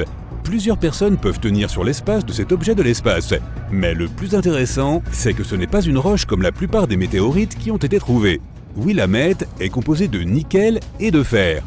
Ce morceau de métal massif a été découvert en 1906. Aujourd'hui, l'énorme roche est conservée au musée américain d'histoire naturelle. La plus grande météorite jamais trouvée s'appelle Oba. Elle est située en Namibie et n'a jamais été déplacée car elle est trop lourde. Le poids de Oba est de 60 tonnes, soit plus qu'un tank. Un événement spatial s'est produit le 28 février dans le sud-ouest de l'Angleterre. Ce jour-là, un énorme flash a illuminé le ciel. Puis, il y a eu un grand fracas. Plusieurs habitants ont ouvert la porte de leur maison et ont remarqué une tache noire de suie sur la pelouse. Ils ont immédiatement deviné ce qui s'était passé et ont signalé la trouvaille au réseau britannique d'observation des météorites. Si jamais tu trouves une météorite, signale-la le plus vite possible à un centre de recherche géologique ou spatial. Plus une roche spatiale reste longtemps sur le sol, plus elle perd rapidement de sa valeur. La pluie, la poussière, la neige, le vent, le soleil, tous ces facteurs endommagent la surface de la météorite, ce qui rend ensuite difficile l'étude de l'objet céleste. La météorite trouvée en Angleterre ressemble à du charbon, mais elle est beaucoup plus tendre et plus fragile. Elle contenait très probablement de l'eau gelée. La roche fait partie d'un énorme astéroïde qui a traversé l'espace lorsque notre système solaire n'était pas encore complètement formé. On a trouvé une combinaison unique de minéraux à l'intérieur de la roche, qui pourrait aider les scientifiques à en savoir plus sur les origines du système solaire et de la vie sur Terre. Rendons-nous maintenant en Allemagne, dans la petite ville de Nordlingen. Une énorme météorite ancienne est cachée ici. Il est très difficile de la remarquer, à moins de connaître le secret de cette ville. Tu te promènes dans ces jolies petites rues et tu admires les bâtiments à l'architecture magnifique. Tu y passes toute la journée et tu ne vois rien qui te fasse penser à une météorite. Pour résoudre ce mystère, tu dois quitter la ville. Tu montes alors sur une haute colline et tu vois que la ville est située dans une cuvette. Pendant longtemps, les habitants étaient persuadés que la ville était située dans le cratère d'un volcan éteint. Si tu regardes les maisons sous un certain angle, tu remarqueras peut-être un éclat inhabituel qui en émane. Au milieu du XXe siècle, un groupe de géologues est venu ici et a immédiatement déclaré que le cratère ne ressemblait pas à celui d'un volcan. Non, la ville a en fait été construite sur un énorme cratère laissé par une météorite. Le gigantesque corps céleste est tombé ici il y a environ 15 millions d'années. Il était si chaud que les bulles de carbone à l'intérieur se sont instantanément transformées en petits diamants. Lorsque les gens ont construit la ville, ils ne savaient pas qu'ils utilisaient des pierres précieuses car les diamants étaient à peine visibles. Les habitants n'ont jamais attaché d'importance au fait que les murs de la ville brillaient de façon inhabituelle au soleil. Aujourd'hui, ils pensent que cet endroit a été construit à partir de diamants tombés du ciel. Notre prochain arrêt est à nouveau au Royaume-Uni. Cette fois, les rochers sont d'origine terrestre. Le célèbre site de Stonehenge. Les gens ont placé ici des cercles de pierre dans un certain ordre. Tout le monde connaît ce monument archéologique, mais personne ne sait avec certitude la raison de sa création. Une autre construction, construite à partir de roches mystérieuses, a été découverte à seulement 3 km de là. On l'a baptisé Superhenge. Il est plus grand, plus lourd et prend plus de place. Chaque plaque ici mesure 4,50 m, ce qui correspond à la hauteur de 2 étages. Autrefois, les pierres se tenaient verticalement et formaient un énorme demi-cercle. Mais quelqu'un a renversé les pierres il y a environ 4500 ans, si bien qu'on n'a pas pu les détecter pendant longtemps. Les scientifiques ne peuvent toujours pas résoudre le mystère de Superhenge, mais ils pensent que les pierres verticales faisaient partie d'un énorme monument. D'autres rochers étonnants se trouvent dans le sud du Costa Rica. Il y en a des grosses de la taille d'un humain et d'autres plus petites de la taille d'une boule de bowling. Et elles ont toutes une forme parfaitement ronde. Ces sphères rocheuses géantes ont été créées par des humains. Il a fallu des années de polissage à l'aide d'outils en pierre pour obtenir cette forme ronde parfaite. Ces boules sont incroyablement lourdes, mais peuvent facilement rouler comme un ballon de basket. Toutes les roches sont d'un âge différent. Certaines d'entre elles ont été créées il y a environ 2500 ans. La plupart d'entre elles sont faites de magma volcanique fondu. À ce jour, les scientifiques ne savent pas dans quel but ces pierres étaient utilisées. Elles ont été trouvées dans différentes parties du Costa Rica, près des grandes villes. Il est possible que les anciennes civilisations les aient installées spécifiquement pour montrer la grandeur des rois locaux. De plus, de nombreux experts pensent que les pierres ont été utilisées comme outils pour étudier l'astronomie. Les personnes qui connaissaient l'utilité des roches ont disparu et l'histoire des pierres s'est perdue avec elles. Terminons notre voyage avec la découverte archéologique la plus étonnante de toutes. Tu te promènes dans le désert péruvien et tu grimpes sur une petite colline. Tu regardes en bas et tu remarques que la surface de la colline est couverte de lignes étranges. Tu t'éloignes et tu vois un énorme chat sur la colline. Un tel dessin s'appelle un géoglyphe. Sa longueur est d'environ 35 mètres, ce qui correspond à la moitié de la taille d'un avion de ligne Boeing. Les archéologues ont découvert le chat géant en 2020 et ont découvert qu'il avait été créé quelque part entre 200 et 100 avant notre ère. Ce dessin énorme fait partie d'un groupe mystérieux de différentes images. En plus du chat, il y a d'autres animaux, des plantes et des personnages fantastiques. Tous ont été trouvés dans le désert péruvien. Le chat a été trouvé par hasard. Les archéologues ne l'ont pas vu au début car l'érosion naturelle sur le flanc de la colline a presque effacé la silhouette. Nous sommes en mars 1974. La famille Betts, Jerry, Antoine et leur fils Terry se promènent dans les bois de leur propriété sur l'île de Fort George. Alors qu'ils profitent de leur promenade du printemps, ils sont loin de se douter qu'aujourd'hui, ils vont tomber sur quelque chose qui va changer leur vie à jamais. Alors que Terry marche devant, il peut sentir quelque chose qui le tire vers un objet inconnu. Il ne sait pas trop quoi penser de cette sensation, mais il est curieux de chercher ce qu'il appelle ainsi.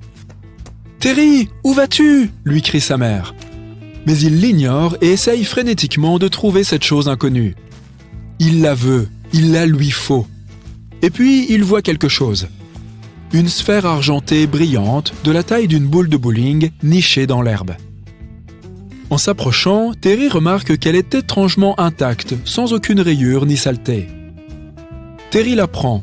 Elle est lourde, mais il la tient fermement. « Tu trouves toujours de la camelote partout où tu vas » rigole son père. Terry avait toujours collectionné d'étranges objets métalliques. Il les trouvait fascinants. « C'est juste un souvenir, voilà tout !» Tous les trois regardent la boule, tous intrigués par cette sphère brillante et parfaite. En rentrant chez eux, ils discutent avec enthousiasme de son origine possible. Ils imaginent qu'il s'agit peut-être d'un boulet de canon utilisé par les conquistadors, ou qu'il a pu tomber d'un satellite de la NASA en orbite. Ils arrivent à la maison et Terry place la mystérieuse boule sur le rebord de la fenêtre de sa chambre, à côté de plusieurs autres objets de sa collection, et elle reste là, pour le moment. 2 semaines plus tard, Terry reçoit un ami.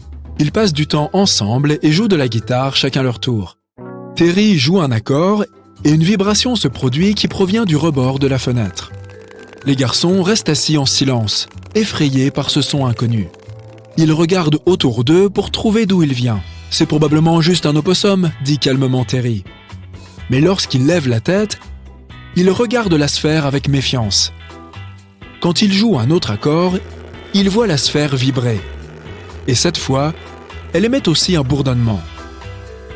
Terry pose la guitare et s'approche de la boule. Et alors qu'il tend la main vers elle, le son diminue lentement. Surpris, il demeure pétrifié avant d'appeler son père. Terry explique l'étrange phénomène à son père. Antoine l'observe attentivement, puis la porte à son oreille. En la secouant vigoureusement, il peut sentir quelque chose bouger à l'intérieur de la boule. Choqué, il la dépose sur une table. Une fois posée, elle commence à rouler. Elle se déplace vers un bord de la table, puis roule d'un bout à l'autre. Elle se déplace d'un coin à l'autre dans un rectangle, cherchant sans cesse quelque chose, peut-être une sortie. Jusqu'à ce que finalement, elle roule vers le milieu et reste immobile à nouveau. Ils regardent tous la boule, intrigués par le spectacle, et Antoine la pose sur le sol. Dès qu'elle touche la surface, elle roule rapidement vers la porte. Cette fois, il est clair que la sphère veut s'échapper. Cette chose est trop précieuse pour la perdre, et Terry la poursuit rapidement. Il l'attrape avant qu'elle ne quitte la maison. Il place la boule en lieu sûr dans une boîte. Impossible de s'échapper à nouveau. Les jours suivants, Terry décide de faire ses propres expériences. Il découvre que lorsqu'elle se trouve à la lumière du soleil, elle semble être plus active. Son opinion est qu'elle réagit aux radiations solaires. Lorsqu'on la frappe avec un marteau, elle résonne bruyamment, comme si elle ressentait le coup. Des choses étranges se produisent également dans la maison de la famille Betts. Des portes se ferment brusquement la nuit, et une étrange musique d'orgue est diffusée dans toute la maison, bien qu'il ne possède pas d'orgue. La famille s'assied pour parler de cette sphère. Ils pensent que c'est quelque chose d'extraterrestre et ont besoin de l'avis d'un professionnel.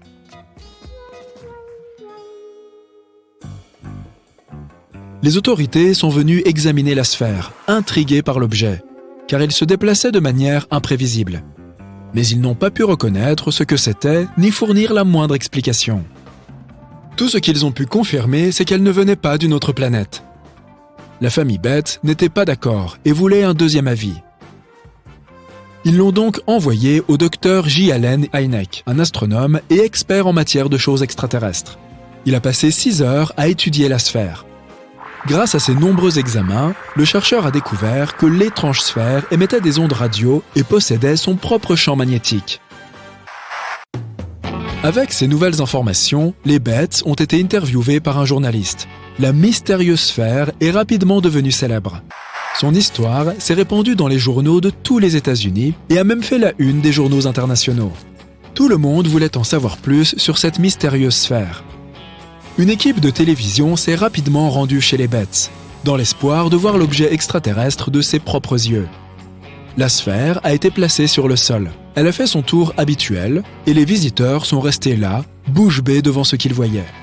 Les journalistes ont demandé de placer le chien de la famille à côté de la boule, pour donner une idée de la taille de la sphère. Lorsque le chien s'est assis à côté de celle-ci, il s'est mis à geindre et a couvert ses oreilles de ses pattes, quelque chose qu'il n'avait jamais fait auparavant en présence de la sphère. La famille Betts pensait avoir quelque chose de très précieux et l'a donc fait assurer auprès de la Lloyd's of London. Et s'il la laissait à la maison, il demandait à quelqu'un de rester pour la surveiller. Ainsi, il s'assurait que personne ne la volerait ou ne la laisserait s'échapper.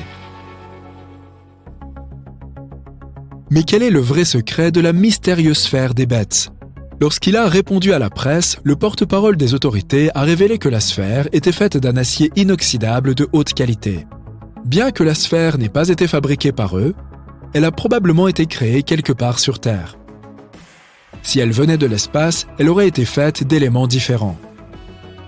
L'examen a montré que l'enveloppe de la sphère avait une épaisseur de 2,5 cm et était creuse à l'intérieur. Elle pesait 10 kg, le poids exact pour cette quantité d'acier inoxydable. Elle ne présentait aucune soudure, la coque était éraflée par endroits et présentait une petite marque triangulaire de 3 mm de long. Ils étaient convaincus que c'était juste une boule d'acier.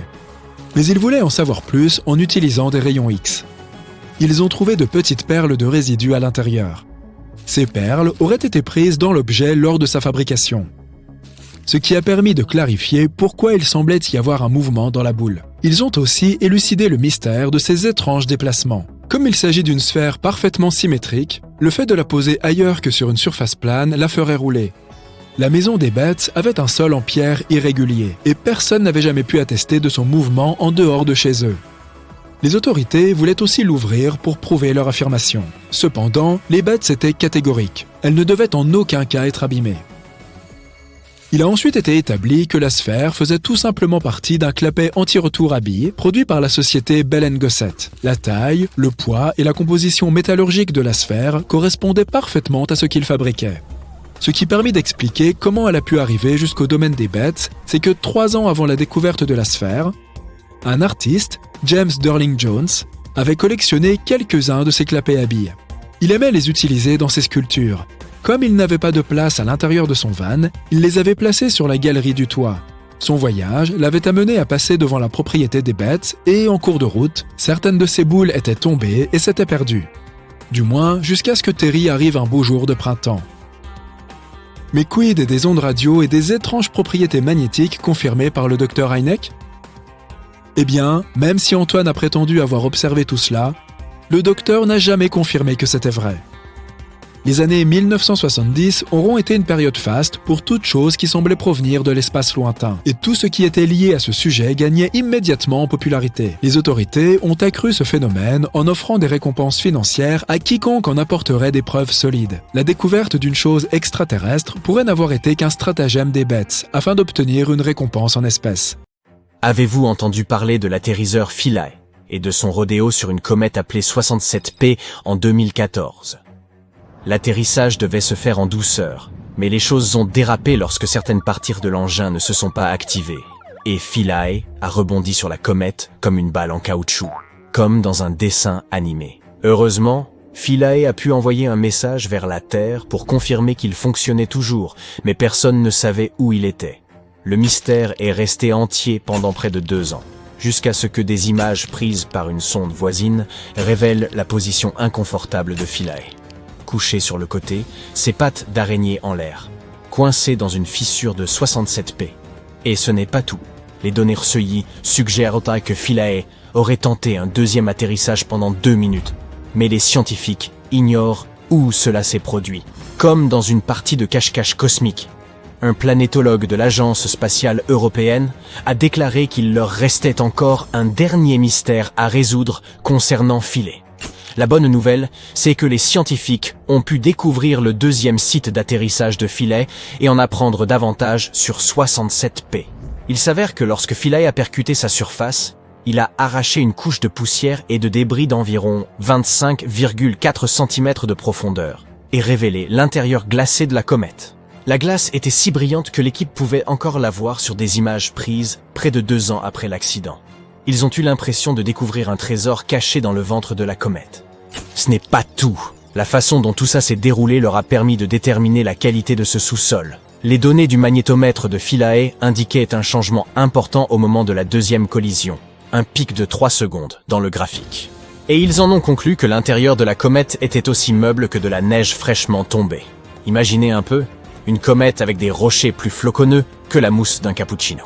Maintenant que les planétologues comprennent mieux les caractéristiques physiques d'une comète, ils peuvent préparer les missions futures avec beaucoup plus de précision.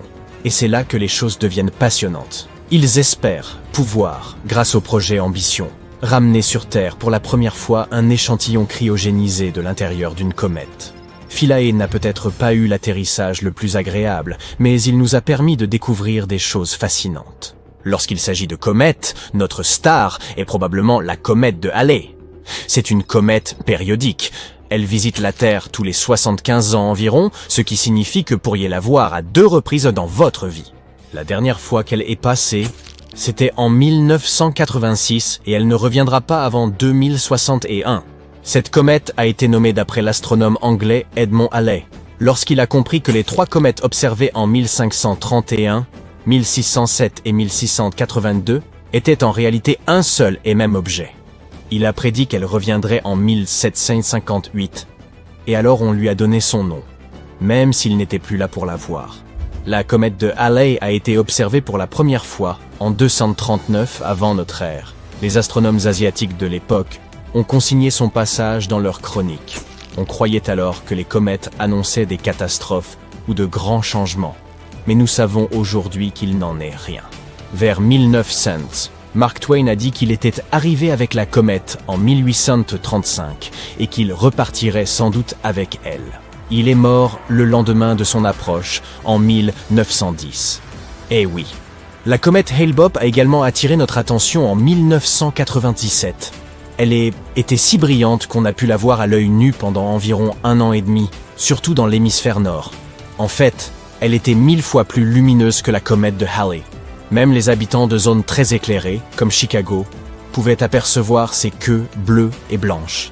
La comète Hale-Bopp a été découverte par Alan Hale au Nouveau-Mexique et Thomas Bopp en Arizona. Alors qu'ils observaient sur le ciel, ils ont soudain remarqué un objet flou à proximité. On ne l'avait jamais vu. Les astronomes furent enthousiasmés. Ils utilisèrent des télescopes pour étudier la comète à mesure qu'elle approchait. Et la NASA utilisa même le télescope spatial Hubble pour l'observer de plus près. Le noyau de Hale-Bopp était énorme, de l'ordre de 30 à 40 km de diamètre, et beaucoup de poussière s'en échappait. Et en parlant de Hale-Bopp, la chanson Bop des frères Hanson a été un succès mondial cette même année 1997. Est-ce lié? Quoi qu'il en soit, il y a 5000 ans, une autre comète a frôlé notre Soleil, offrant un beau spectacle aux civilisations d'Eurasie et d'Afrique du Nord. Hélas, ce mystérieux visiteur n'est pas mentionné dans les récits historiques, mais les scientifiques s'en basent sont très astucieux. Voici la comète Atlas, ou C2019 Iger-4, qui a fait son apparition en 2020. Malheureusement, Atlas a fini par se désintégrer en une pluie de fragments glacés. Mais une nouvelle étude réalisée à l'aide du télescope spatial Hubble de la NASA a permis aux astronomes de découvrir qu'Atlas était un morceau de cette ancienne comète d'il y a 5000 ans. Une véritable réunion de familles. Les familles de comètes ne sont pas rares. L'un des exemples les plus célèbres est la comète Shoemaker-Levy 9, tombée en morceaux sur Jupiter en 1994. Mais Atlas est un peu bizarre. Elle s'est brisée alors qu'elle était loin du Soleil, ce qui est étrange, car cela aurait dû se produire au moment où elle passait le plus près de notre astre. Comment a-t-elle fait pour survivre à son dernier passage il y a 5000 ans? En étudiant comment elle s'est désintégrée, les scientifiques peuvent en savoir plus sur la façon dont la comète mère s'est constituée. Ils ont ainsi découvert qu'un fragment d'Atlas s'est désintégré en quelques jours, tandis que pour un autre, ça a pris des semaines. Une partie du noyau était donc plus solide que l'autre. Mais on ne sait toujours pas pourquoi elle s'est désintégrée. Ce sont peut-être les forces centrifuges, ou des glaces super volatiles, qui ont fait exploser ce fragment de manière si spectaculaire. Une chose est sûre, le petit bout d'Atlas qui a survécu ne reviendra pas avant le 50e siècle. En attendant, nous devrons nous contenter d'admirer les autres beautés de notre ciel nocturne. L'histoire drôle suivante concerne une bande d'astronomes sur l'île de Maui. Un soir, ils se détendaient en observant les étoiles à l'aide de leurs télescopes sophistiqués lorsqu'ils ont soudain aperçu quelque chose d'étrange. Il s'agissait d'une comète, mais pas n'importe laquelle. Elle se déplaçait très rapidement et avait une forme vraiment étrange. Si étrange même qu'ils se sont dit qu'il pouvait s'agir d'un vaisseau spatial extraterrestre. Ils l'ont baptisé Oumuamua, ce qui signifie en hawaïen « un messager venu de loin est arrivé le premier ». Vous vous demandez sans doute si nos amis ont alors découvert une civilisation venue de très loin. Eh bien, pas tout à fait. Mais leur découverte était quand même cool. Lorsque les comètes traversent notre système solaire, elles accélèrent en raison de la gravité du Soleil et de la poussière qui se trouve à leur surface. Mais Oumuamua était trop petite et n'avait pas de poussière. Elle n'avait pas ce halo lumineux qu'on observe généralement. Alors pourquoi Oumuamua accélérait-elle? Selon une hypothèse, il s'agirait d'un effet étrange. Les petits corps absorberaient les photons du soleil et les réémettraient sous la forme de panaches propulsifs. Mais cela n'explique pas l'accélération d'Oumuamua. Il restait donc 3 explications possibles. La propulsion par l'azote, le monoxyde de carbone ou l'hydrogène moléculaire. Et devinez quoi? Selon une théorie, Oumuamua était riche en eau, composée d'hydrogène et d'oxygène. Certains pensent qu'avant que la comète n'entre dans notre système solaire, l'eau a gelé et s'est transformée en glace amorphe. Ce type de glace est poreux et présente des poches, comme mon jean.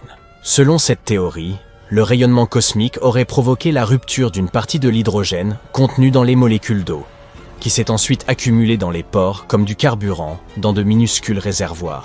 En entrant dans le système solaire, la comète se serait suffisamment réchauffée pour que la glace passe à l'état cristallin, refermant ainsi les pores et expulsant l'hydrogène. Voilà ce qui aurait fourni la poussée propulsive et qui expliquerait l'accélération. Si tout ça est juste, il n'y a pas d'extraterrestres, mais nos scientifiques sont vraiment super cool. Aloha! Bienvenue à Rapa Nui, mieux connu sous le nom d'île de Pâques. C'est un point minuscule dans l'immensité de l'océan Pacifique, situé à 3500 km des côtes chiliennes. Cette île est surtout célèbre pour ses imposantes statues Moai. Ce lieu abrite également l'un des systèmes d'écriture les plus énigmatiques au monde, connu sous le nom de Rongorongo. Nous avons mis au jour 27 petites tablettes en bois portant ce script. Pendant des années, les historiens ont débattu de l'authenticité et de l'histoire de ces dernières. Et à présent, nous sommes peut-être sur le point de percer leur mystère. L'homme a posé le pied sur cette île pour la première fois au XIIe siècle. Pendant de nombreuses décennies, elle a été habitée par le peuple Rapa Nui, relativement isolé au cœur de l'océan Pacifique, jusqu'à l'irruption des Européens dans les années 1720. Avec eux sont arrivés une multitude de défis, réduisant drastiquement la population autochtone à une fraction de ce qu'elle était. Par la suite, au XIXe siècle, le missionnaire Eugène Hérault a visité l'île et y a déniché des tablettes en bois ornées de symboles complexes. Il les a décrites comme extraordinaires et affirmé qu'il y en avait des centaines disséminées sur toute l'île, présentes dans chaque demeure. Mais hélas, toutes n'ont pas survécu jusqu'à ce jour. Seules 27 d'entre elles ont été préservées. Certaines étaient érodées par le temps, brûlées ou autrement endommagées. Aujourd'hui, elles sont dispersées à travers le monde, exposées dans des musées et conservées dans des collections privées. Certains vestiges de cette langue ont été ramenés à Tahiti, puis en Europe, ne laissant rien sur l'île de Pâques elle-même. Les 4 tablettes sacrées ont terminé dans une congrégation catholique à Rome. Ce sont celles-là même qui ont participé à cette récente découverte. Depuis des années, les historiens se demandent si ce système d'écriture a été développé indépendamment par les habitants de l'île ou s'ils l'ont emprunté aux Européens. Pour élucider ce mystère, ils ont eu recours à la datation au carbone 14. Tous les matériaux organiques, tels que le bois, le charbon et autres, renferment une infime quantité d'une forme radioactive de carbone appelée carbone 14. À la fin de leur vie, ils cessent d'absorber du carbone 14 et la quantité présente commence à se désintégrer avec le temps. En mesurant la quantité de carbone 14 restant dans un échantillon, nous pouvons estimer son âge. Cette méthode nous a permis de déterminer l'âge de nombreux fossiles et artefacts. C'est ainsi qu'on a étudié l'âge de certaines tablettes Rongorongo. 3 d'entre elles avaient été fabriquées à partir d'arbres cultivés au XVIIIe ou XIXe siècle, correspondant ainsi à l'arrivée des Européens. Cependant, l'une d'entre elles est antérieure à leur première visite sur l'île.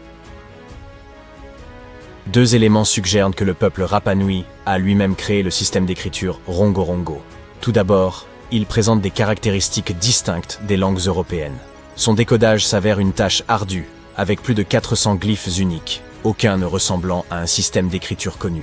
De nombreuses tentatives ont été entreprises pour en percer les secrets, sans succès jusqu'à présent. Deuxièmement, l'une des tablettes semble remonter au XVe siècle, avant l'arrivée des Européens. Cependant, la datation au radiocarbone ne nous renseigne que sur la période où le bois de la tablette a été coupé, et non sur la période où l'écriture a été gravée dessus. Et puisque nous n'avons qu'une seule tablette pour référence, nous ne disposons pas de suffisamment de preuves pour affirmer quoi que ce soit. D'un autre côté, pourquoi les habitants de l'île auraient-ils conservé du bois coupé pendant plus de 200 ans, juste pour l'attraper un beau jour et écrire dessus? Les anthropologues et les historiens suggèrent que la chose est plausible. La rareté des ressources aurait pu pousser les insulaires à recycler du bois flottant ancien, qui pourrait dater de plusieurs siècles avant l'apparition de l'écriture elle-même. Ce phénomène est connu en archéologie sous le nom de problème du vieux bois. De plus, la tablette semble très bien conservée. Elle a été entretenue pour la protéger des insectes qui endommagent le bois et de l'humidité. C'est pourquoi elle a survécu au fil des siècles. Quoi qu'il soit écrit dessus, il est probable que cela ait revêtu une grande importance pour le peuple Rapanui. Tout cela n'est que pure conjecture, mais les scientifiques demeurent prudemment optimistes.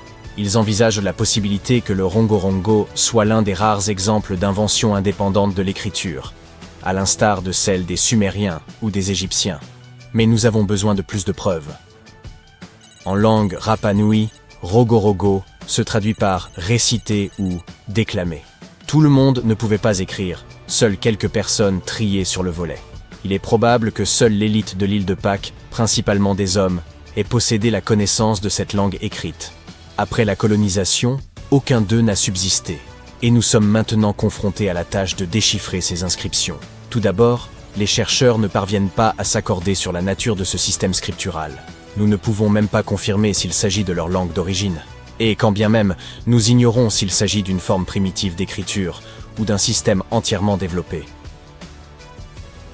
Dans les années 90, un linguiste du nom de Stephen Roger Fisher pensait avoir décrypté la structure du rongorongo. Selon lui, ces tablettes traitaient de cosmogonie. Les cosmogonies sont récits qui exposent la genèse de l'univers ainsi que l'émergence des phénomènes naturels. Ils sont souvent enracinés dans les traditions et les cultures anciennes, telles que celles présentes en Polynésie orientale. Les tablettes pourraient potentiellement aborder des sujets tels que les origines du monde, la source de toute existence, et la formation des divers éléments de la nature, tels que les étoiles ou les montagnes. Cela expliquerait également pourquoi seule une élite instruite pouvait écrire. Fisher avançait que le rongorongo était une combinaison de systèmes logographiques et sémasiographiques, ce qui implique que certains symboles représentaient des mots parlés, tandis que d'autres dénotaient des idées ou des concepts.